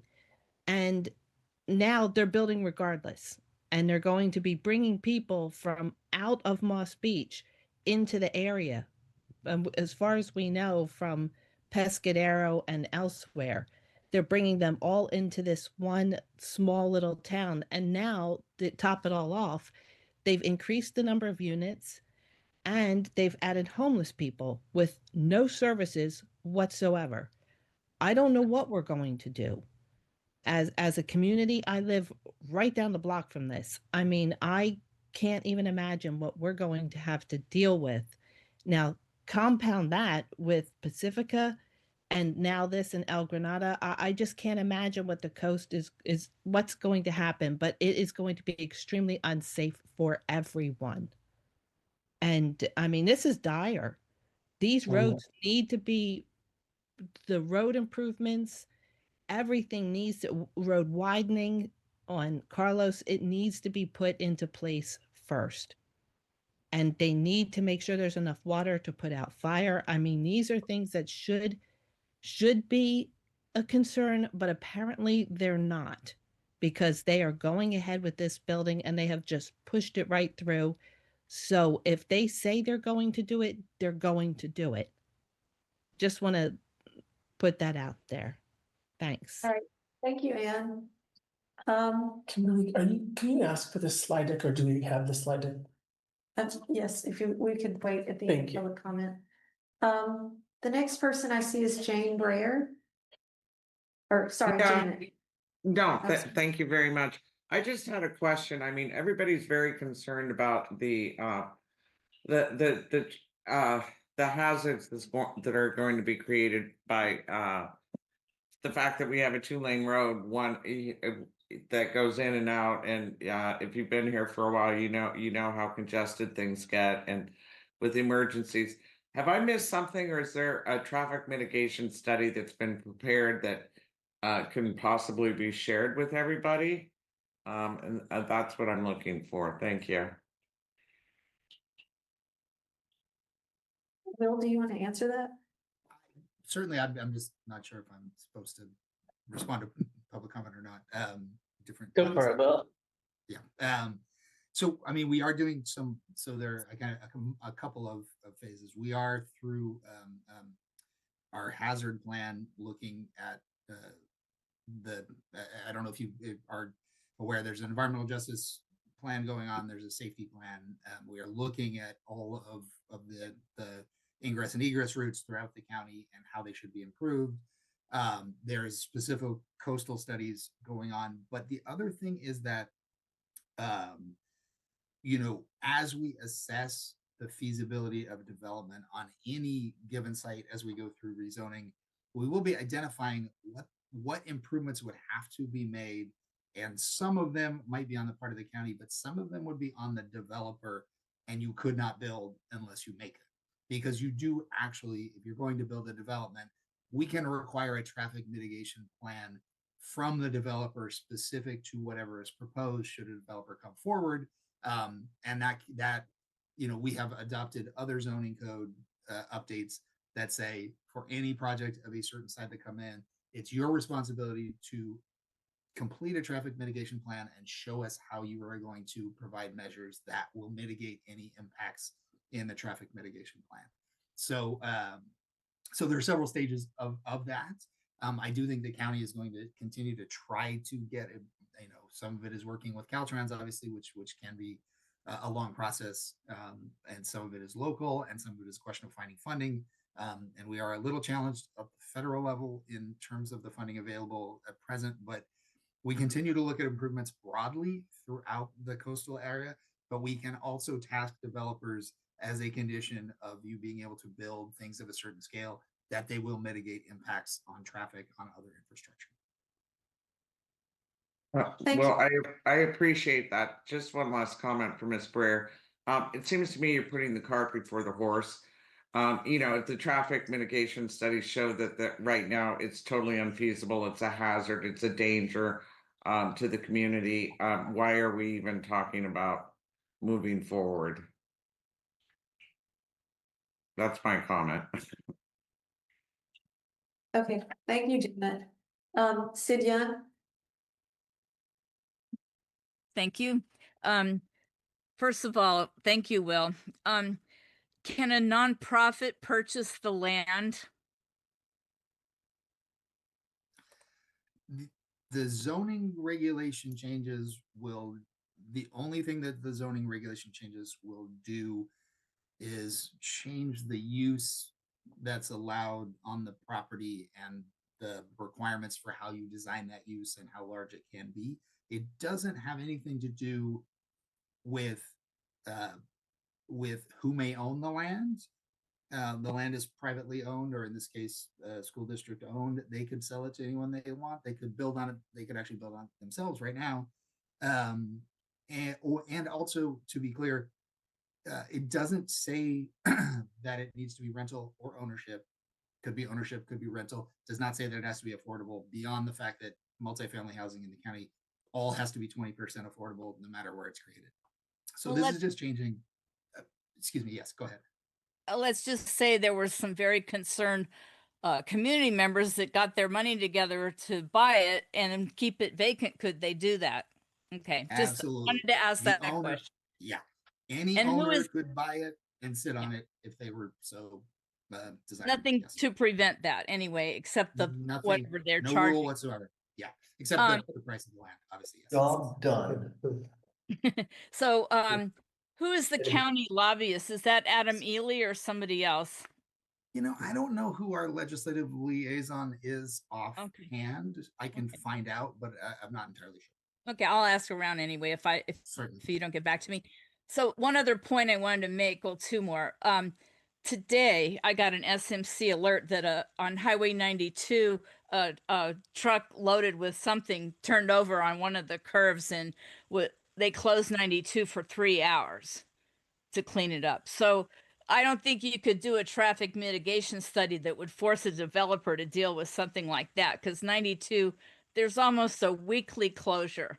So, I mean, no developer is going to be responsible for something the state hasn't taken care of for years. And then the last thing I was just going to say, many, many years ago, the CUSD had those same parcels up for sale as surplus land, and there were no takers, mostly because of the extreme coverage and the liability of all that eucalyptus. And what makes this parcel undesirable, it now, I guess, is, or I don't know what makes it desirable now when it wasn't then, because it's only paper streets. There's no sewer hookups or water hookups. There's no pipes in the ground for it, and there's an extreme fuel load. So I know that you guys are under the gun to cause more development, but I don't think this is going to be the right parcel. Thanks. Thank you. Okay, I don't see any more hands raised on the Zoom. I see one hand raised in the room. Dan Haggerty.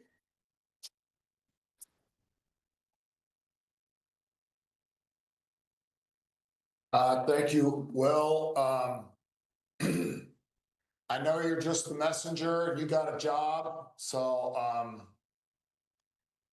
I'll let you know. I'm not really. I've got a lot of concerns with what you brought us tonight.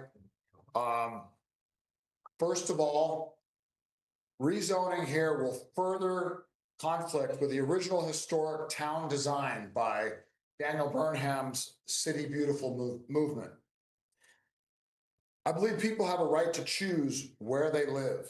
If somebody wants to live in a dense housing, there are other opportunities for them to look.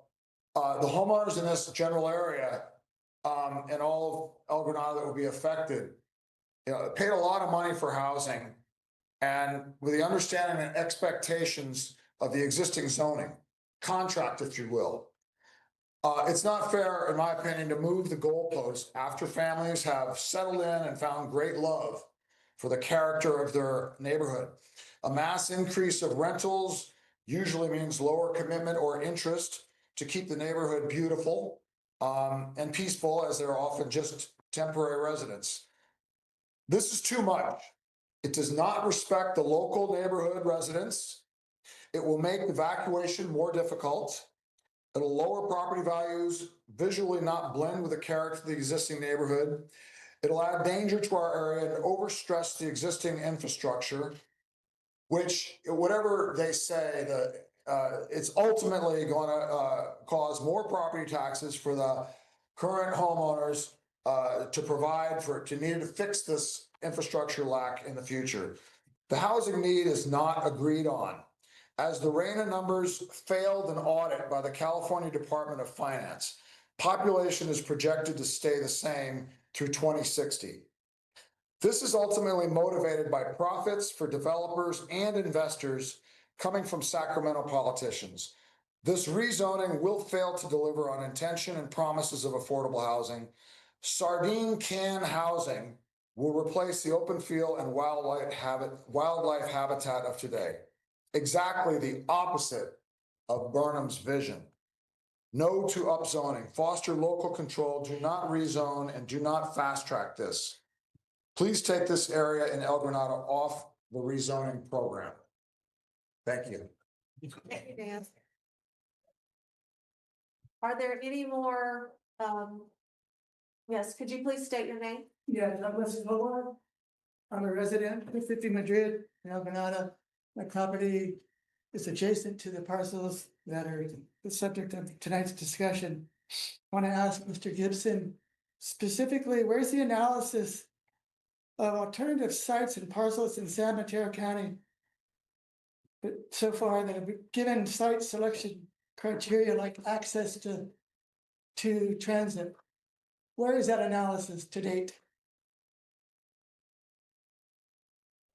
The analysis that we undertook to determine the sites for the rezoning program is described in. Got it. Thank you. There we go. I got it. Go ahead. You got it? Okay. Thank you. In the housing element itself, we describe the criteria for determination of the sites and how the sites were analyzed. And then a lot of it is also how we were required to go about it is also described in state law. And I would say we did begin with every site in the unincorporated county and then filtered downward from there. So it was a quite significant amount of analysis over multiple years. We also spent a lot of time going back and forth with the state, proposing and repurposing sites until we were able to satisfy the legal requirements for the program. So, you know, there are various criteria about how we are required to go about this and what makes sense when you're going about this kind of program and this kind of rezoning. I mean, I certainly understand your concern and your contention, but we did examine, I think, essentially every site in the county was looked at through this process. I will say it's a very, you know, I have worked on, and many other people have worked on prior housing elements. I think I've done this 2 cycles before. This process, the requirements for this process and how we want to go about, how we're required to go about selecting sites is dramatically different this time. And, you know, it's the outcome was, this is the outcome that HCD, the state, felt met the law and that we were able to get agreement on. I don't think I heard the answer to my question. My specific question is, where is the analysis of the alternative sites and parcels in the county that were looked at, given the site selection criteria that you worked with to get all the ones that we were looking at tonight, including the ones at Granada? Where is that list of other sites that you can show that you've done that alternative analysis? I mean, we have a spreadsheet upon spreadsheet of numbers being crunched and sites being looked at. Yeah, but I mean, I would say the sites inventory section of the housing element has a description of the methodology. And if you want to contact me, we can kind of walk through that, and then I can show you the work kind of that went into it, and what we provided to HCD and what came back to us. You know, there is a lot of back and forth there. But we did not find beyond this well, we did eventually, yeah, there were some sites that were eliminated that we thought were developable that were rejected. But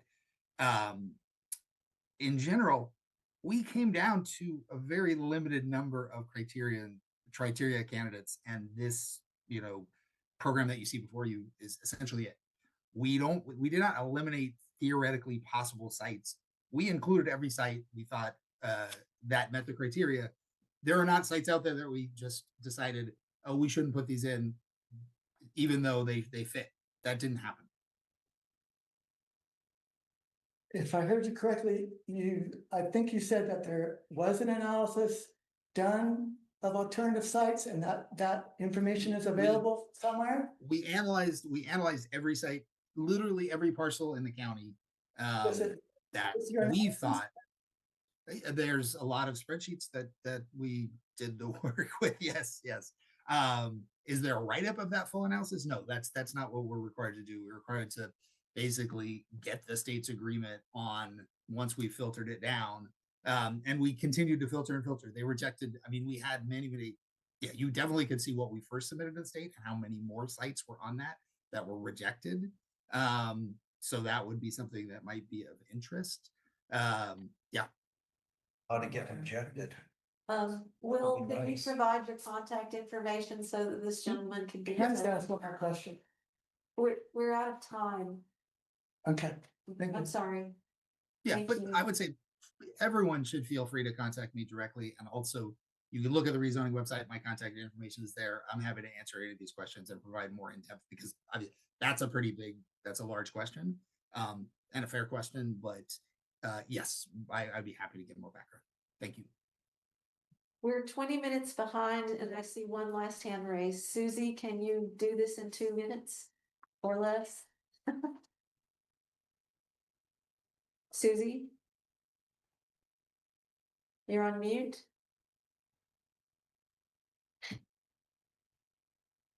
We still can't hear you. Oh, Um, she's back on mute. Maybe she's had some good things to say in the chat. Susie, you try again. Yeah, she's unmuted. We can't hear her. I'm not sure why we can't hear you. could she put it quickly in the chat and I could answer it from the chat, maybe? She's got a number of things in the chat. If you want to look at those quickly. 20% And sort it government does work. first. Oh, yeah, okay.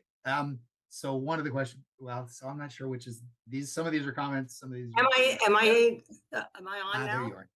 Yeah. Okay, sorry. So I guess I have a couple of comments, I guess, that pertain to what you were just talking about. And one has to do with the harbor parcels, because, one of the earlier iterations of the plan had shown a lot of density in harbor over in San Carlos or Belmont or wherever that is. And then they objected to that, and they ended up throwing it over into the El Granada area. So that's a concern.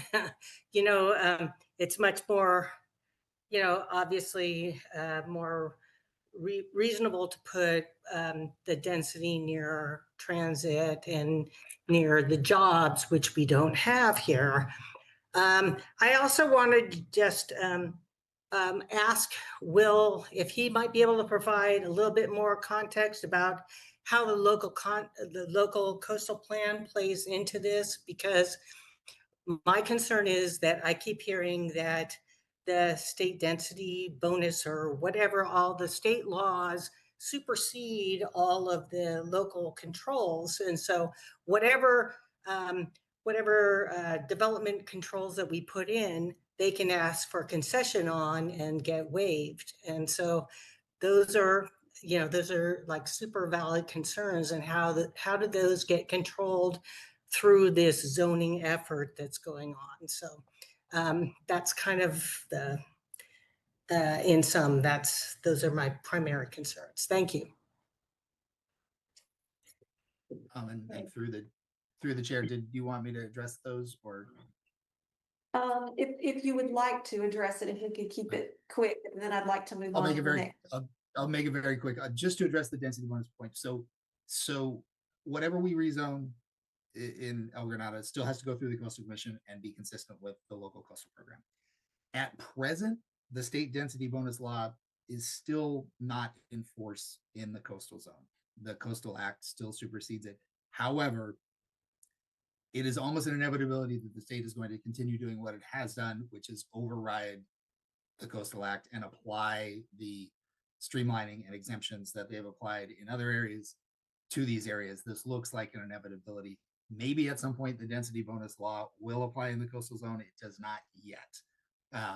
But there are other laws that did not apply in the coastal zone until the last year or the year before. The legislature passed laws extending them to the coastal zone. We foresee that it may just be that they equalize that all the way across. But the answer to how does the coastal zone interact?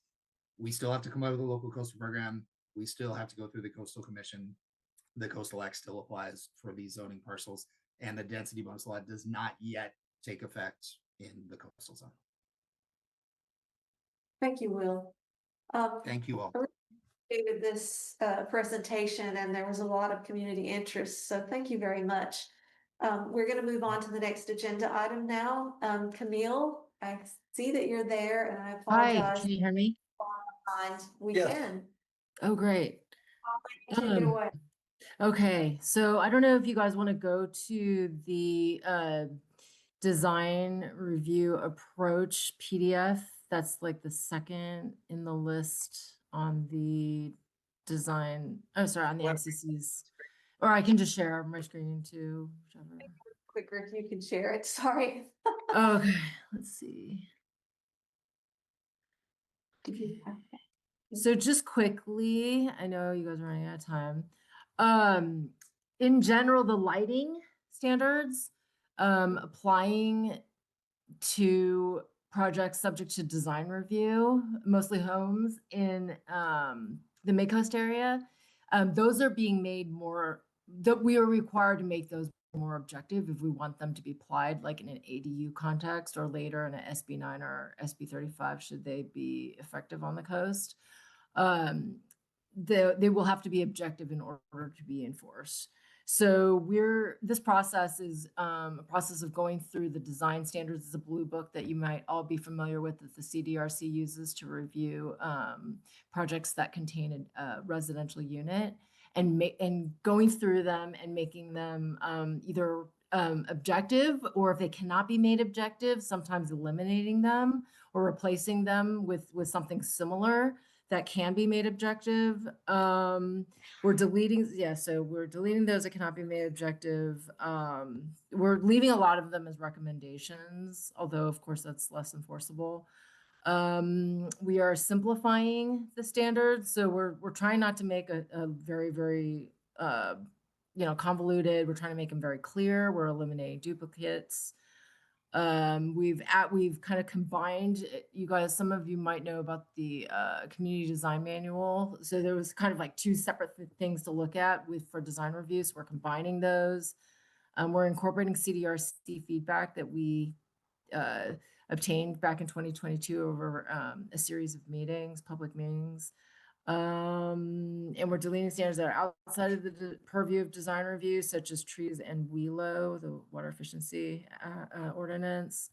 So far this has gone through internal county review, and that's been completed. We've brought the standards to the CDRC and gained their feedback for all the sections. Same with the BDRC, which is for the Bay side. And now I'm taking it to the MCC, although I think your focus is on lighting. But the entire draft it's available on your MCC website. So I welcome all comments, whether they're lighting or not. We're going to the Planning Commission with this in January to get their feedback and obviously more public comment. And then hopefully to the Board of Supervisors in February, and then on to the Coastal Commission for certification, should the board approve, and then on to implementation. I'm going to share my screen for the actual, so there's a lot of standards in here. A lot may be familiar to you. We tried to add, so there's, just to give you a very brief understanding about how this information is presented, there's the standard in the second column from the left, and then the areas where the standard would apply. So to ADUs, wherever in the county, Emerald Lake Hills, Oak Knoll, Palmer Park, Devonshire, that's all Bayside areas. Midcoast, I'm going to get rid of the residential only because we want the lighting to apply more than to just residential. But I'll indicate in the table which ones are residential and which are everywhere. And then there's the other areas of the coast, and I included a map when you get a chance to look through the links that are posted on the MCC's website. But I know you guys are most interested in lighting. So section G is where the lighting standards live of this draft design review standards. Tried to make them very objective. There was, they really just mimic just dark sky priorities and criteria, such as the minimum necessary, especially in scenic areas, scenic corridor areas. They, warm lighting versus cool blue lighting. We adopted the color rating that we kind of learned was the best color rating, kind of like a peachy color rating of 2200 that we learned was best through the El Granada lighting project. Downward directed, shielded, all the same standards that we have for lighting. So I was explaining to some people who were interested in lighting on the coast that this would be enforceable regardless of whether you have a permit or not, because as we all know, changing a lighting fixture does not require a permit, and that often makes it hard for the county to enforce its standard relative to projects that are already there that are just changing light fixtures. So we're changing the ordinance to allow us to implement this regardless of whether that particular project required a permit. So I'm willing to take any questions you might have, and I realize that you might need more time to review the whole standards, and I'm willing to take those comments or questions either now or later after you've processed it. Okay, I'd like to start on this slide first. Connie, do you have questions? Chris? Gus? Claire? Thank you, Camille. I have two hopefully quick questions. One is as we've been kicking this around for the last 2 years, we've been interested in having an ordinance that would apply to the Midcoast regarding lighting. You just used the word ordinances. Is that what you're pursuing, or are you pursuing Yes. just see guidelines? Well, it's a draft ordinance update of the design review regulations. So, we do already have standards that pertain to light. They live within our design review ordinance. And so that's where we're updating. There isn't a light ordinance, but there are regulations pertaining to light that live in the design review ordinance that hopefully will be updated through this process. The other thing that you may have actually addressed, I'm not sure, was we can see that if you're applying for a permit to build something that you do have enforceability of saying you have to do certain things. But what about somebody who decides that they're going to redo the lighting on their existing house? Is there something that would govern what people could do at that point? Yes, we're changing. So initially, the design review ordinance, if you read it today, says it pertains to construction requiring a permit, which made something like changing a light fixture hard to enforce. But now how we're proposing it to say is that it relates to construction that needs a permit as well as any alteration of a project site, or building. So that really opens it up to applying to a lot of different things. But of course, if everyone starts complaining about all the lights and we have 200 complaints, of course we're going to take them in the priority. Because there's other violations as well. But it will be legally enforceable for those kinds of projects. So it sounds like if we keep in touch with you and keep on top of what you're doing and work with you, we may be able to achieve some of our objectives without. Yes. Okay. Yeah. Thank you. Scott, I'm good, thank you. Kevin. Yes, I'll keep it quick. Thank you. I guess I'm gonna try to frame this in a new way. So you're using the word enforceable quite often throughout your presentation, and as far as I understand, what you're saying is even if it's an existing house, that existing house, if it is non-compliant, at the time that an ordinance would be put in place, would not have to change anything unless they were redesigning a part of their house and needed to pull a new permit, which at that time you would be able to regulate what could be done on their property. It would be nearly impossible, and you would have people rioting if you were to say that you're gonna go to every house that is here that has lighting that is not particularly fully compliant with X, Y, or Z, and tell them that they have to change that. We would work on I think the scenario you were first describing is the current scenario where you'd have to have some larger projects that required a permit in order to enforce it. So that's the current scenario.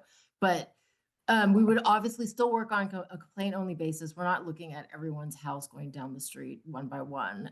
It would be complaint only. It would be taken, in priority, but they would be enforceable. We would ask them to change their light fixture to downward directed, shielded. We don't use the words dark sky because dark sky is a trademark that has to go through a particular company to get, certified as dark sky. But dark sky to us, and in reading the website, for dark sky, it's just all the same things: downward directed, warm lighting. Constant interest of time. But so what I think you just said to me is that you're still saying that it is enforceable. So if you get a complaint, if somebody says my neighbor has had lights that go everywhere, but that person has had those lights in the same place for the last, I don't know, 10 years, 15 years, whatever. How are you going to then go and backtrack and tell them you have to change your lighting? How is that even possibly enforceable? It seems like an unlikely. We give them a time frame. We work with people, but there's a lot of violations that go farther back than 10 years, and we just continue to work with them. Okay. Okay. I have one question, Camille, and this is just, I think I know the answer to this, but could you explain how does this apply to commercial? Yes, it would. Yes, so it would go to CDRC still if it had a residential component in it, but the standards would apply regardless to every project. I'll add some text that sometimes says where it says residential use only. Sometimes it'll have caveats to how they're imposed, but for the lighting, it won't be specific to a particular use. It'll apply to every type of use. So there's no different. If phases? it's zone design review. So there are, I think, other areas that are not design review. So there, obviously areas that don't have the /DR zoning would not, this would not be applicable. But if it has a /DR, then yes, it would. So for instance, there's a business in the harbor right now that recently installed 2 very bright lights that you can see all the way across the harbor to the other side at night, and it illuminates the water. How would this impact that business? We would get a complaint, or perhaps we could even spot it ourselves if it's that prominent. And we would work with the owner to enforce the new standard, which does not take into account any grandfathering. Okay, I'd like to go to the public now. First, well, you know what, wait, I want to retract that. So, Okay. If the project was approved with a particular lighting, I think they would be grandfathered. But if, like, say there's a house that say never went through design review and they have like a bunch of floodlights, or it did go through the design review, but the floodlights were added later, I think we could definitely enforce regarding the floodlights, but probably not if the lighting was like specifically approved with that project. Okay, this is lighting that was recently installed and it's a business that's been there for a long time. Okay. Yeah, it would, yeah, All under the you could work with I'd like to go to the public now. The first hand I see is Steve Terry. Oh, yes. Okay. All right. Thank you. Thank you, Midcoast Council, Kimberly and Camille. Thanks for coming here. Good to see you. I have lots of questions. Of course, you answered my one question about whether it applies to commercial. I guess you're saying it does. Yeah, if you could clarify that better, that would be good, because I had trouble figuring out when I read through this. Yeah, I noticed that there was an error at the top here where it says Midcoast residential only. I'm going to take that out. There are a lot of things that just apply to residential, but I'm going to make that. Yeah, I'll let you address that. That's great. Okay. And as you know, I'm a little concerned about the fact that MCC wrote that letter a year ago to Supervisor Mueller about getting a discussion going on lighting standards, and then that letter never made it to you. Yeah. And so that really concerns me, because that was something the community put together and put a lot of energy into, and we really wanted to start that discussion with you to go through these design standards. Well, it's hitting me at the right time, Okay. So it's not wasted effort. So, I mean, the letter stated this is a beginning of a cooperative and collaborative process. So what that means is we get to review these now, and we get to make comment, and you get to go back and look at the letter and some of these other places I've like looked at the Brisbane and letter. Malibu, and then update the standards, the proposed standards you have now, and bring them back to us again for review. I'm hoping we can do that a second time. Well, it's based going to on go this- to, it's not, like I said, if Steve, if you have a change that you want me to make besides the residential use thing, this will apply generally. I'll make that change. But if you have a specific change you need me to make, please just send me an email saying what was missing, and then I would plan to bring it to the Planning Commission. I guess I'll have to do it, because I trust you quite a bit, because I mean, you've moved this thing really in a really good direction. So I really appreciate that, as I've stated to you in the past. I want to keep going through my comments, because I know I'm going to run out of time. But I would like to have an accounting of how that didn't get to you. If you could somehow get an accounting of how you did not get that letter, if you could figure out how that happened, that would be nice. If you could come back and figure that out, because that's a process problem, and I think it's a process problem you need to fix as a community. One example though is light, like you said, you put in here, light is directed away from neighbors confined to the site. And you also said we need a mechanism to we need to be more specific about our definitions so that we can enforce them. But I don't think that's, I think that's pretty vague right there. Light directed downward away from neighbors confined to site. If it's in the property lines, then we're good. If it's No, spilling it's over the not. property That's not lines, true. then it's Look at the not. fire station. That was the condition of approval was light shall not shine off property. That shines definitely not God tons of understood. light off the property. And so that language was not enforceable. That language is not enforceable. So I don't think the language we have here is enforceable as it is. We'll see, just like as I was saying, if I know you guys have a problem with the El Granada fire station lighting, and Yeah, it's we do. it was a huge it was an unfortunate situation. So but like I was saying, if the project lighting was specifically approved for a project, we're not gonna touch that. But we can work on the other stuff. I mean, we know how you feel. I'm just saying you said we need to make more objective to enforce. And I'm thinking the dark sky standards will help that. And I'll give you feedback on that if we can make it more objective. I'd be happy to. Yeah, like doing like direct light versus indirect light. You're not specific about that. I think we need to be specific about that. And maybe we need luminance meters or luminance measurements or something like that. Yeah, feel free to send me your comments. Okay. And I also think we need a mechanism. You touched on this. We need a mechanism to bring existing lighting up to code. Kevin had made a comment about, well, if there's some lighting put in 15, 20 years ago. I'm a little bit sensitive to that because I was in the group that worked with Supervisor Gordon 25 years ago to put these design standards together. And so these standards are a hard fought negotiation with builders who wanted to relax them and we wanted to strengthen them. And so whenever they're relaxed, that's like taking away our negotiating position. And it's like we want something in return. So I did see that, like in the design standards, daylight planes, you've knocked out. I mean, in the daylight planes, you knocked out wall articulation, and I'm not quite sure why that was done. Maybe you have a comment about that, but that was to break up looming walls. That was put in. We put that in there for a very specific reason, is because one of the big complaints about the McMansions in the late '90s was they had big looming walls. It's not in here. I think it's in the actual standards, where you crossed off wall articulation. Well, it's still there. It's still there. It's applicable. Okay, but they're X'd out. They're struck out in the actual standards themselves in that document, which you haven't brought up on the screen, but I was looking at them. So, so we can look at that later and try to figure out what that's. Looking at the guiding principles. It's just, this is what it is, Steve. I took it out of it because it was too specific, and it's supposed to be guiding principles. It's broad. Okay. So the specifics live in this document. The broad principles live in that document. It doesn't need to be repeated in both places. Okay, but again, we need a mechanism to bring the existing lighting up to code. Going back to lighting, we need a mechanism to bring up to code.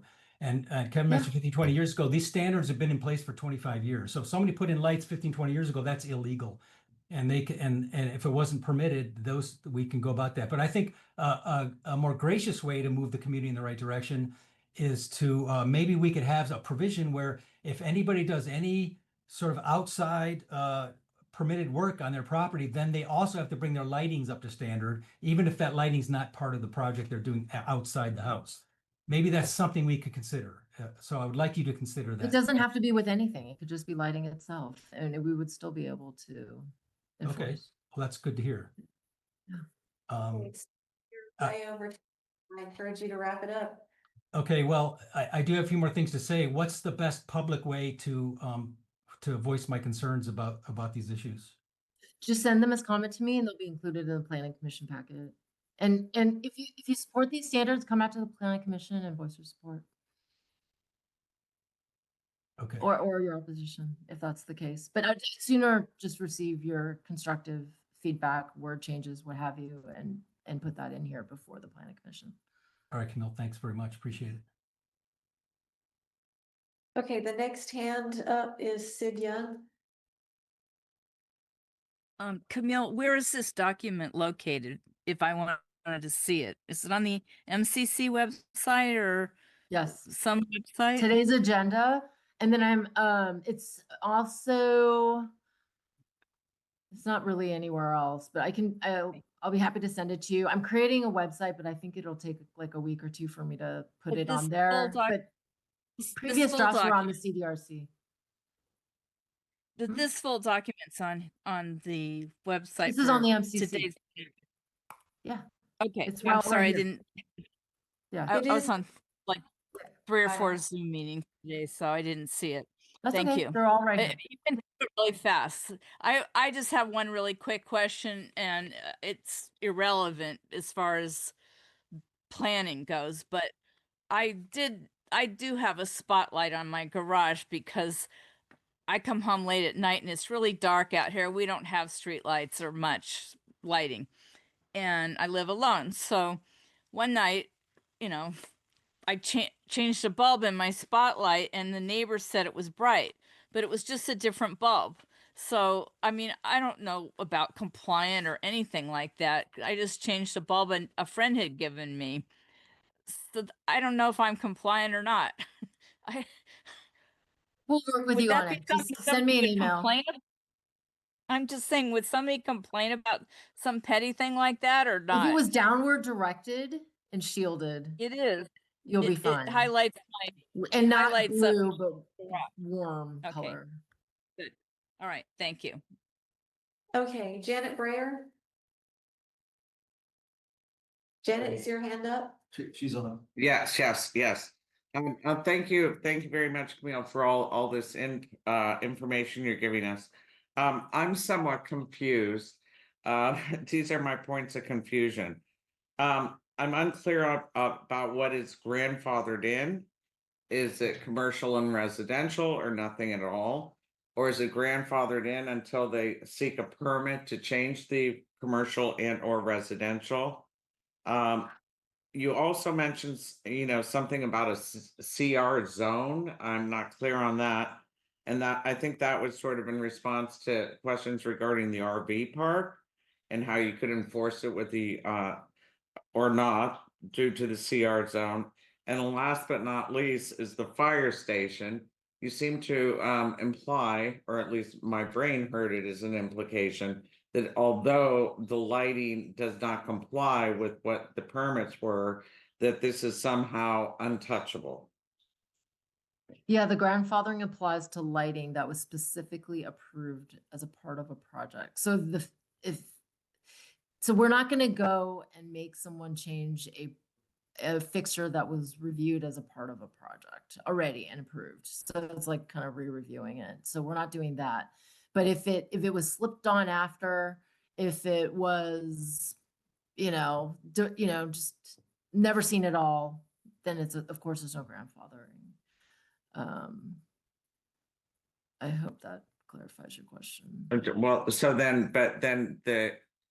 if they apply for a permit to change something regarding any aspect of the commercial or residential property, then they would no longer be grandfathered in for this lighting ordinance, or only for this specific aspect of the permit that they're applying for, any new proposal is subject to the new code.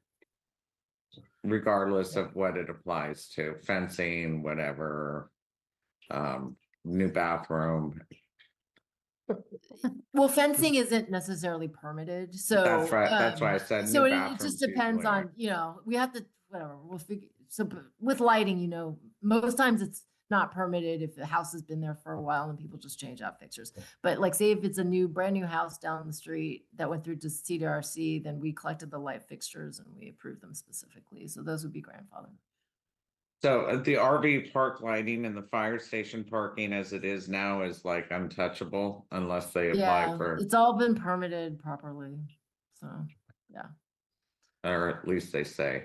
Okay, thank you very much, Camille. I appreciate all your time and your efforts on this. It's really a great thorough job.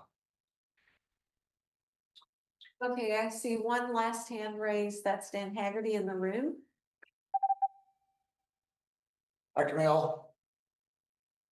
I just want to thank you for, worked with you for a long time and done some great work over the years. It's going, thank you. I wish I could say the same right now with this lighting. I just want to say what you have proposed. I want to reiterate what Steve said earlier. This council wrote a letter requesting a true lighting ordinance. I have a copy of Brisbane's 8 pages. It's a lot of thought put into it. What you're offering up is a change that consists of only 7 words. It really seems like our concerns were just not addressed. And I want to just reiterate, this is a real important issue to the community. Just a real quick review of the Brisbane example. There's other examples, but this is really short and sweet, easy to read, I think. It's comprehensive. It covers dynamic lighting, covers holiday lighting issues. It's designed to be easier with enforcement because it's clearer, it's more specific. It helps with education to people that kind of don't know why is there a lighting ordinance. Yeah, I'll take a look at Brisbane. Yeah, and a lot of thought was put into this. It's my understanding that a consultant helped the city of Brisbane for a small fee. Professional this is his line of business. So I'm very surprised that we're asked to settle with what you're offering. So I guess I'll stop there and I'll keep in communication, but I'm really would encourage planning department to seek help with a consultant that kind of makes ordinances up like this. In fact, I might be able to get the name, probably can, of the consultant that worked for Brisbane. And yeah, I guess I'll email you a copy of this.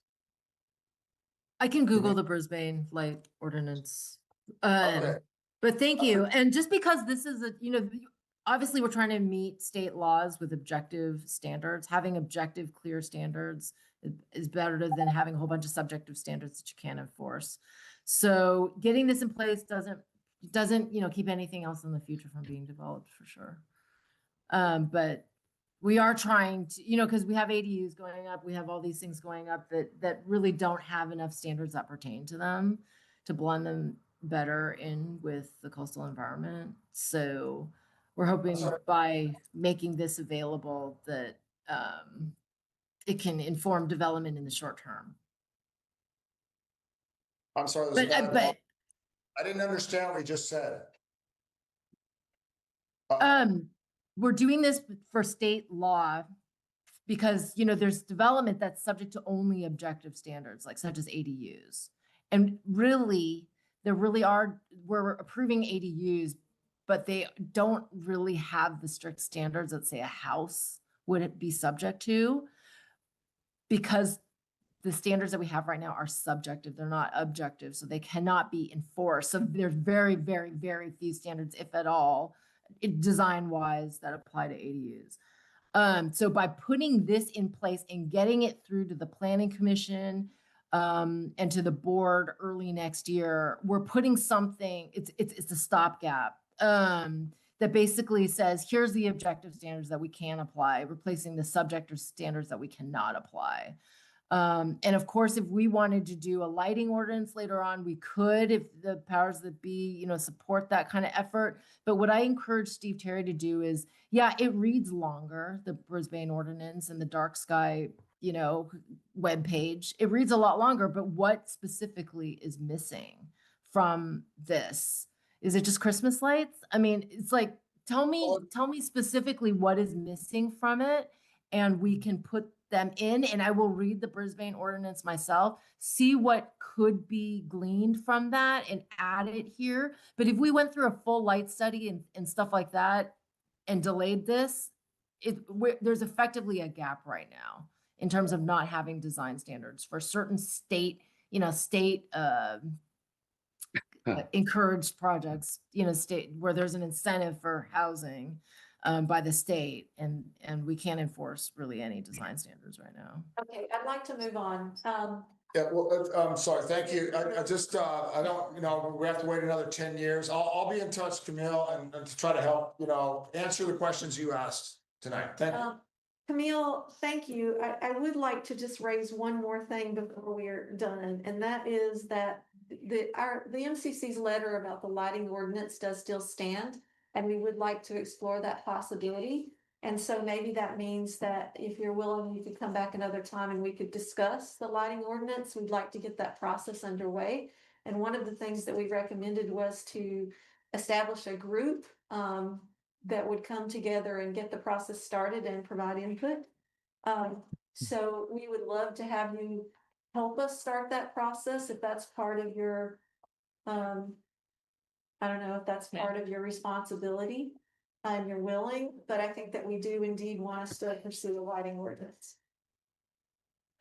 I understand that it would separate the lighting standards from the design review ordinance, but I'd like to hear from you what other goals it wants to achieve before I have to come back. So I want to know what other goals are achieved that, that this is not achieving that would be achieved by that. I think that needs to be a lot clearer to me anyways. Fair enough. Okay. So we will bring that back to the council and be back in touch with you to follow up. Thank you all. Thank you. Thank you. Okay. This has turned out to be the long haul meeting. Our next agenda item is next steps for stakeholder meeting planning. And I think we were going to confirm the venue, approve the invitation, and any next steps and potentially move ahead. How would you like to approach this? No, I thought we had a clear direction at the last meeting, so which was to get to the facilitator first and decide the facilitator and see what their availability was. And do we have that? So I had a conversation with Charles Gardner from the Catalyst Group, who's one of the two facilitators that used to work with the consulting company that I used to work at, and I had a good conversation with him where I introduced, basically the entirety of the multiple interrelated issues. But he's very smart and after about 45 minutes, we had a pretty good understanding of what the stakeholders were, what the issues were, and to the extent that I could elaborate on what our objectives were, he gets it and feels that he could help. In terms of, it wasn't the conversation to nail down his absolute availability, but he understands that that's an issue considering how many players there are. And I think the next step would be to have a conversation of a subgroup of this body to have that conversation where he could get a little closer to what exactly he can do for us and when and for how much. Okay, so we don't know his availability. Right, but he did not, I raised those three issues as like, these are key to us, and he didn't say, well, I'm totally locked up until January, and then I'm going to Italy for a month or And something like that. Indication of what the range. No, and he's sensitive to, he gets it, what, that we're a small, small organization and don't have a big budget, but he's kind of like, well, I can help you at whatever level is, makes sense and helps you get what you're trying to do. And I think he's got some ideas too. He's done this kind of public meeting facilitation, and particularly in cases where you have like where I used to work, we used to do big complicated environmental impact reports that affected a lot of people in the community or other stakeholders, and there could be potential adversarial positions that people would have, and his role was to be that neutral, calm voice that tried to get everybody's concerns out on the table, and then to move them toward some type of collaborative resolution. Is he the only person? I thought you mentioned there were two Well, that you had. I have contacted two, and I've had a conversation only with Charles. Okay. Yeah. So when do we want to do this? We're not moving too fast. It's kind of it's determining who the person is going to be critical, but I honestly think on this list, we can decide on the venue. We had the ability to talk about that. We would have to change, obviously, some content on the invite, but the overall content of the invite could be approved and then updated with the details when we have a facilitator. Okay. And that at least pushes us to a place where once we're locked in, we can release that information and set it up. So you're suggesting we go ahead with the venue and secure it? Well, no, because we don't know the date. Yeah, no, so if you tell me, so the first thing that has to be is we have to say, when do we want, what's our time frame? Do we want to do this in the month of January, the first week in January? I'm using that as an example, or a particular date. So that's the first thing. Then I can then say, when can you do this? And then I'll have two options for the venue and 2 or 3, and I'll just find out which one has availability, because all 3 are fine.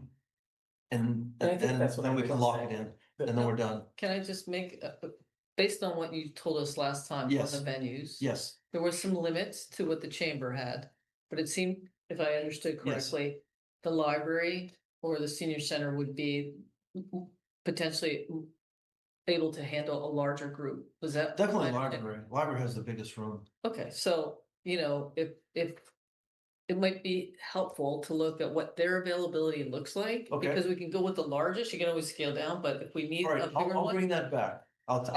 What month, you gotta give me a little, Well, yeah, I mean, you want me to can you do find? December and January? Yeah, and see how Okay. much lead time they need, right? What's the Okay. typical They lead don't, time for them? they don't need much, but they're. No, but I mean, booking- if they're, no, but I'm saying if they're booked up, I mean, Yes. their lead time for booking, are they Okay. booked up a month or 2 months in All right, I'll advance? do That it. may determine whether or Okay. not, I'll do it for the library and also for the opportunity center.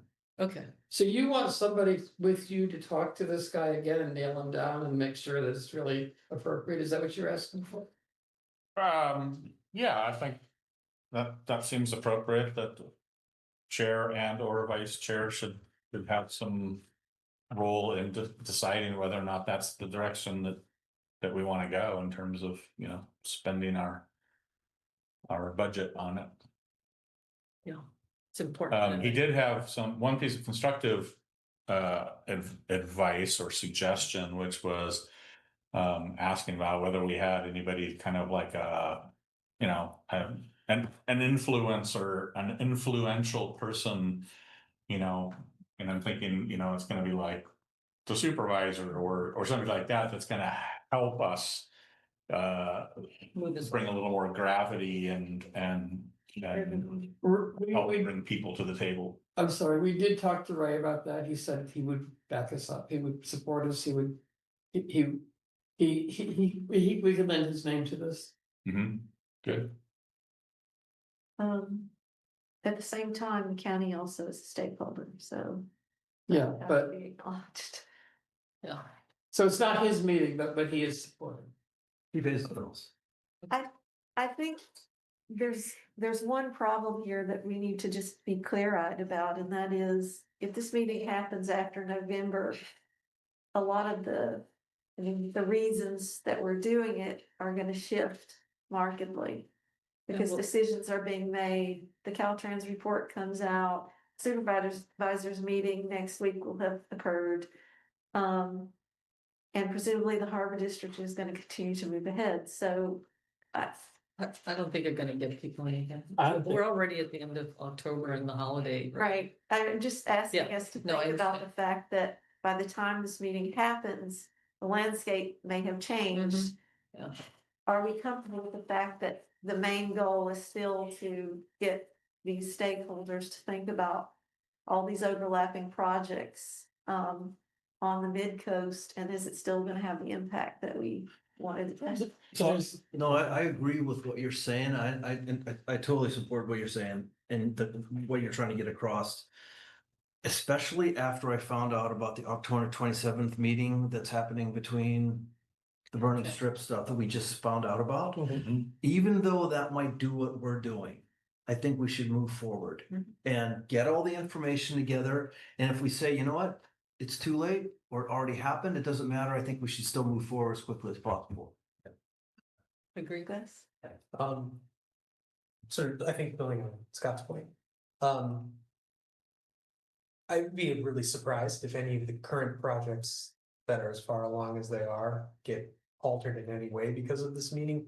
But to me, the value of the meeting is really in building a culture with these agencies of actually doing what we're trying to get them to do. The horses are probably out of the barn on things like these projects that are going on right here. But if we can start to build a culture of, hey, start talking to each other when you're doing these projects, check with these other agencies about what projects they're doing, and look actively for ways in the future on the many other projects that will be happening in these areas in the future. Then I think we've scored a big win. So I think we should. Your point is well taken, but I think the real value of this meeting is much more longer term. Well, that's what I was getting at. Is that what we expect? Yeah, I think we're trying to build a culture. I'm not worried about, I would move forward. I'm not worried about if say we have to cancel, it's fine. But I like Gus said, keep moving forward. Okay, well, Because it doesn't cost us anything to move forward. Kevin? Other than the facility. So I agree with all of that. I mean, I think part of me is concerned about like some of the pieces changing if we go too far out, but in terms of our commitment as a council, as a body, and as we're getting towards the end of the year, I think it would be fair for us to kind of review our priority list and kind of make an agreement amongst one another that said project will move into January if that's where it gets put. And maybe January is more realistic because given the holidays. Exactly. Yeah. And that way everybody can rest assured that as January starts and we get past our kind of checklist of things to do, that we're back on track with the projects that we committed to. Okay. Can we reach out to the stakeholders that we would have been inviting and find out if they're planning to go to this meeting on the 27th, and if so, what are they They're not hoping to get out of invited. it? They're not invited. That doesn't mean they can't show up. Is it? I'm not invited either, but I may go. You're It's- invited. I mean, it's public knowledge, right? Well, Caltrans is a stakeholder and the county's a stakeholder and they'll both be there. And so. So I'm sorry, I Harvard jumped in. Why did you want to do this? What was the rest of your sentence? It was if they are going, what do they hope to get out of being there, or what do they hope that the meeting will end up resolving, if anything? And Seems that's like it's a way to. we're trying to plan, right? I think it was Yeah. characterized as listening to the public. Yeah, I would not spend our effort on that particular inquiry, but we might want to reach out to the people that we originally said we were going to invite and say, hey, it's still on, we're looking at first of the year. Yeah, I think it would also be helpful if we, I don't know, if we started to work on documenting the overall for the facilitator as well. Maybe that we could send out to the stakeholders, here's what the community is asking for. Can we And you make can them? send it out in advance, I'm sorry, send it out in advance so that they've got a That sounds perspective of what awesome to me. what they're coming in with and Yeah. what we're asking for. I think that's great. That sounds awesome. Do I have a volunteer to draft such a thing? I can work with you, Connie. Are you- Wait a minute, I'm the secretary, I already drafted. But that means you. I can, no, we Anyways. can do, I'm happy to at least, we can start with bullet points and you've already talked to the facilitator, it'd be good to coordinate with you with whatever you've already given them, right? Just verbally. Yeah, it's all only been verbal, and he responded with some information about his firm, but there's nothing really, Okay. too material in there Okay, that we well, we could can discover try on their website. But I think we ought to, Well, we or some subset of us ought to be talking about what are we comfortable with spending. We had this conversation when we talked about Yeah. peer review of the stormwater report, and there was, kind of a wide range of comfort. What do you think the range is that we're looking at? I don't, well, it's So- an hourly rate, right? Right, It's so gonna be an hourly rate. a lawyer, most lawyers get $300 an hour. Oh, more than that, Okay, more like four. crappy one, get $500 Okay, an hour. so I would, yeah, you'd probably expect. under somewhere around $1,000. 300 plus an hour. Yeah, under $1,000 would be great. I mean, I'm just. I'm throwing it- guessing it's gonna be a lot more than that. But yeah, it's- it will be Just gonna more be- than that, because Actual. Yeah, the meetings themselves would be 8 preparation, hours. the meeting itself and the follow-up. Can we make a motion to, as a council, endorse this project and to keep it moving forward? Regardless of, changes of position, et cetera, into the new year, so that we're not rushed. It's almost 10 o'clock, but so we don't have to decide on all of these kind of hypotheticals right now. We need to lock certain things So down before. You're making a motion? I would like to, I'm asking if I can. I mean, is it necessary? Do we think? I it's don't know, necessary? but I'm asking you if. Oh, for the next For meeting, process. I'm coming back with my stuff, and I'll come back with dates for the venues on the next meeting. I'll let you know, here's my part. I mean, I'm happy to entertain the motion. Yeah, I'm sorry, I just wanted to ask another question before, because you talked about funding. How much funding do we have available to us? We have Okay, just well, there's under limit. 10. What? We Just just under have 10. under 10 grand. Well, at 300 an hour for a week's worth of work, that's gone. No, we I'm can just saying. afford this facilitator. We just want to make sure that it's the right person. And it sounds like there's one. But there's all of these hypotheticals. We haven't even talked to him about, are you able to do this? Can you commit to doing this? What are your available times? Like, we don't even know that yet, so. I think that's the limiting factor right now. I think that needs to be taken care of. I can. And then, I do like the idea of reaching out to everybody and saying, we're still on, we're just looking at a later date. Looking at dates in January. Just so they don't forget about it. Because it sounds like we're all in agreement that we want this to move forward. I'm just saying, should we formally make a motion that we will continue with this project that bleeds into the new year? That's all I was suggesting. Too, but I think it seems like we have consensus, so maybe it's not. I'm fine without or with them, just. Fine without it.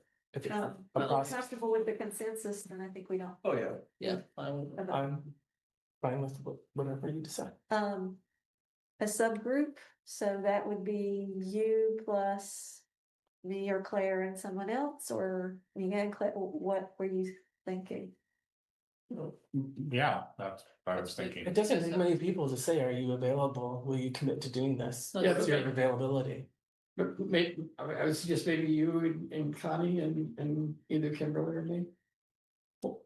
To meet with the guy. Yeah, I think it's beyond trying to just determine their availability, but it's really to decide whether or not To That's see the if this plan. person is compatible with our Right. goal. and I'm okay with that, if you Do you have want. time to do it? Do you have the bandwidth to do it? Um, Do you- I mean, it's one meeting. Depends on when it is. Claire and I could. You just have to tell us what the vibe was like, Kimberly. Or. Yeah, It's totally- I think I can do it. It will depend though on timing. But So I'll let you decide if you want somebody else to do that. So Connie, can you be the backup if Yeah, she's yeah, not of available? course. Then Yeah. there's I two think- options. But I think Connie would be. I just good have, anyway. other commitments. Oh, you, also. you. I'm just, no, I'm just saying I have family in town. So I we'll have be to working out travel. all of our Yeah, availability, yeah, so so I'm maybe just that saying, doesn't matter. in the next week or two, I'm really limited for availability. Can you be in charge of this, Chris, or would you like? I'll continue to be like the point person on. Yeah, I'm getting this guy vetted and nailed down. Are you okay with that? Yeah, and if by vetting you mean vetting here, I mean, I, like I said, I have a long history of working with him. You're confident in himself. He sounds like he's a great Yeah. person based on your interaction with him, that he's, friendly and agreeable and non-contentious. Yeah. Yeah. I'm almost willing to just say, fine, you think he's good, that's great, but it probably would be good to have another set of eyeballs on it. No, that's good. I think you should have another set if you did. I'm really kind of gone and have family in town for the next 3 weeks, so I'm really very limited. So if you can do it sooner, somebody else should do it. Okay, I can definitely. I'm So happy you to and step up as a backup as well. Okay. Many speakers. So go ahead, schedule something and then we'll figure out who can do it. Sounds good. Can you offer him a rate as opposed to asking him? Well, it's kind of why I was trying to get a sense of That's all. what's our comfort level. Do we want? I will tell you another nonprofit that did something similar. Paid, and this has been a while ago, paid 12,000, and that's really at the low end, so. Yeah, I was gonna We say. can afford that anyway. Well, that's what I mean, right? What's our? So what's our cap? We've got a cap. I think we should talk to him first. Honestly, I think a lot of this is like so hypothetical. Like, just have a friendly conversation with him. It sounds like he has a good relationship with him already. We could just have a call, have these like neutral third parties. Are you available? What is your rate? Are you flexible with that rate? Here are the dates. What works for you? Kind of What, thing. say, what can you do for us for $5,000? Totally. You're warm. You're hotter. But we can do that with a simple phone call, and I'm happy to be part of that team. I don't have family in town. I do during Christmas, but not. And I just want to try and get a sense of a comfort or discomfort with if it is that much. Yeah. Well, what are we actually saving our budget for? Yeah. If not things like this. Well, when our money is gone, then we're dependent on the county. The fact that we have our own money now means that we can do things like this. Yeah. If we had to ask Ray for money to do this, I don't think we would get it. We're allowed 2,500 a month, a year, I think. In asking once our money's I gone. mean, Yeah. it's So- like 3,000, so. It's down to 2,500 now. So is this worth blowing everything on? I don't know, it might be. I'm comfortable with 5,000. But maybe that's totally unrealistic. I mean, I just agree with Chris. The money is there. This is our priority right now. We could get something done and taken care of, and we should just explore it with him. Okay. Okay, so green light to proceed. 5,000 has been thrown out there. As a cap. I mean, Is that a cap? No, it's not a cap, it's what It's just a it's just a number. it's a number. number in the dark. And it may be. Let's not lead with any numbers. Let's just have a conversation and see where It comes he's in. at. Let's not lead, right? Don't lead with numbers. Can I move on to the next thing? Yes. Please. You're gonna get back to us Mhm. and at some point you're gonna reach out, you're gonna spearhead perhaps getting everybody updated as to, we're still, how the meeting is still on. Mhm. Somehow, if you have time, or if not, somebody needs to do that. We can do that. Okay. I just want to do this before we leave because it's really important. The next 2 months, we have 2 meetings that are actually, we've got 2 dates that are currently scheduled that we can actually do because the other dates are right before the holidays. Right. We have the November the 11th, which is totally scheduled at this point. It has a full agenda. And then we have the final meeting of the year, which is the elections and a review of where we are and where we're going. Sorry, did you say November 11th? It's the 12th. 12th, I'm sorry. Yeah, okay, thanks. So do we want to leave it at just those 2 meetings? We kind of would like to do something with maybe a letter about that parking lot, maybe not, we have to decide that. And Seal Cove, if that comes in, but it's supposed to come in November, but I wouldn't bet on it. What was the first letter? I'm sorry. The parking lot on the running strip, whether we want to write a letter about that. So basically what I'm asking is, I think we're gonna have a meeting on November the 12th. Right now, we have a meeting scheduled for December the 10th. I'm considering whether it makes sense to have a meeting on December the 3rd and another meeting on December the 17th. But I want to nail that down so we can schedule things, so I wanted to get people's opinions. Can I just say I Instead like of the the idea of what? Sorry. Instead Go of ahead. Well, Instead of the 10th, it would be the 3rd instead of. 17th, yeah. all I would like to request is that in one of those meetings, that it's not a speaker meeting and that it's a deep dive for us to kind of look at the projects that are still on the table that we want to continue on into the new year. Like we talked about a special meeting to kind of really just nail down some of the administrative and priority stuff. Then I'm fine with that. That's the last meeting of the year. Okay. Is that gonna happen at the same time that we kind of are making our new nominations and all that stuff? Yeah. Okay, that sounds great. So do we want to do that on the 10th or the 17th of November? I liked your idea of the 3rd and the 17th. 3rd and 17th works for me. In Because it's December, earlier in the year and we're probably all gonna be. in December, you're talking. Yeah. Yes. When are you gonna be gone? November 30th to December 22nd. So you'll be gone all of them. Fine. No, he's right. No. It's just true. No, He's gone the whole month. I'm going to Vietnam. He's gone the whole month. Yeah, I'm out. So It's okay, I mean, it's. What's that? What was the last? I'm going to Vietnam, No, November, What's your dates? December 22nd, but you're leaving when? November 30th. November 30th. I So. think on Zoom there. Yeah, we got you there. There you go, Chris. So I'll we're consider that. two November meetings, just one. So you would. It's a little hard because of Thanksgiving. Yeah. If you look at the calendar and see something that looks good, then it'll make, but. I'm also thinking if we're gonna do something on Seal Cove, I don't think it's gonna be ready in November. Isn't So it let's kinda just like keep a the one blue- meeting in November. I Yeah. can do the 12th, the 3 Third and and the- 17 in December. Okay. Let's not, add another one. Everybody's good with. Can you So do that's Yeah. three- Everyone's three good more idea. meetings. Three more meetings here. Holiday trip. I'm for it. Feels like Okay, a we'll lot have to a pack quorum. into We'll have a one quorum. But more. can we identify one of those meetings as a special meeting without? I think we. They're both gonna be special meetings. I because mean, they're not without separate. a speaker and only. Yes, that's the last That's meeting the of the year. Okay, Uh, you said that to me twice now. It's sunk in that second time. I'm sorry, it's after 10 o'clock. Yeah, I know. Okay, very so long. anyway, thank you. I will plan on that. Correspondence meeting. So. Just, I see one hanging thread. Scott, you were gonna go to the library and see what their availability looked. I'm gonna do library and I like, I'm gonna do the library and I'm gonna do the opportunity center as a backup.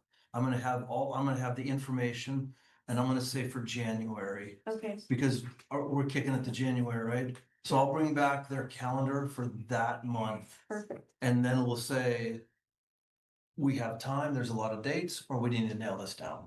Okay, Okay. okay. Does anybody wanna to have a burning desire to talk about council activity, or do we? I just want to talk about one quick thing that happened at the GCSD meeting. So I made mention of the land use document that was created. I think in 2006, which puts Surfer Beach parking as one of the acceptable uses for space on the Burnham Strip. And I asked GCSD if, since their park plan manifested after that document was created, and the primer of that document says, at all costs possible, preserve spaces, green space. And I asked them if they would consider going to the powers that be, who would look at that document and maybe shift priorities based on now this amount of land that is being projected for the community center and recreation center. And they didn't seem at all interested in that. And we've gotten a lot of requests to look at that, and we're talking about private lots. One's for sale right now that I understand is just a private lot, and Yeah. it's more just I'm giving you the update. I don't know if it's a priority to anybody, but there's been a lot of threads on Nextdoor talking about, is there somebody at the county that can revisit this, knowing that the inventory has changed drastically with the GCSD Community Center and Rec Center. That's all I have to say Okay, about GCSD. other updates, activity? None For me. Anything else on future agendas? Do you want to know what's on the next agenda? Yeah. Please. Do you have that? Chichov, RVs, and Who's doing the RV? Samtrans. Oh, And what? Samtrans. Samtrans is coming in to speak to us. There's a certain number of things that get on the agenda because they have to be on the agenda because people have to present to us. Yeah. That's one of them. Oh, so it's Do we get informational. Sounds bad. Is there some direction that they're doing? They want to review some stuff. I told them Rides Plus was a big bone in our craw. And they said they weren't really gonna talk about that, but they would take it into consideration. So I don't know. Well, can't we ask them to be specific to our? Like They what just we are get to talking present about? whatever they want, is that Well, the idea? they wouldn't come kind here of- unless something impacted the Midcoast, so Yeah. that would be my guess, that they're coming to talk to us about something that impacts our community. The changes in their services here, Oh, is that right? but I'm not sure what changes. I know, because we asked them to, also for the stop to change, I mean, to up at the hospital rate that they, this, you know, to. Yeah. The ground, stuff like that. Stuff like that, yeah. Okay. Okay, So hopefully it'll be short. No, dude. if don't you worry all about would it. be, let's adjourn. I would ask one other Yes. thing before. Oh, When we have these pieces on the agenda that are obviously we know are gonna be very heightened community involvement, can we limit it to two? I'm gonna ask again. I've got- No, I mean, two items on the agenda. Yeah. Both of those are hot topics. We know there's gonna be a lot of people. I know we try to push a lot in. Again, I'm gonna ask that we don't feel like we have to push three things in every time. Yeah, I agree, but the rezoning came at us after we already had the other item on the agenda, so we couldn't, that was the only time the speaker was available. Yeah. I mean, there's some times when, yes, we'd like to change it, but it just works out this way, and unfortunately, I think we underestimated how much interest and how many people would turn out for the rezoning, so. Oh, yeah, it's a lot of. When they originally asked to talk to us, they did not indicate to us that it involved any real meaty stuff about the Big Coast. We thought it was just an overall plan that they were obligated to present to us. They didn't mention it about Belgrade on it. So And the update on telecommunications is that we feel, I talked to Claire, we feel like that can hold off until January to make any proposals and decisions. but we'll list it among the things we do at the last meeting. Okay. Okay, anything else? Oh, we have to adjourn. We're pre-adjourning here. Let's adjourn. All right.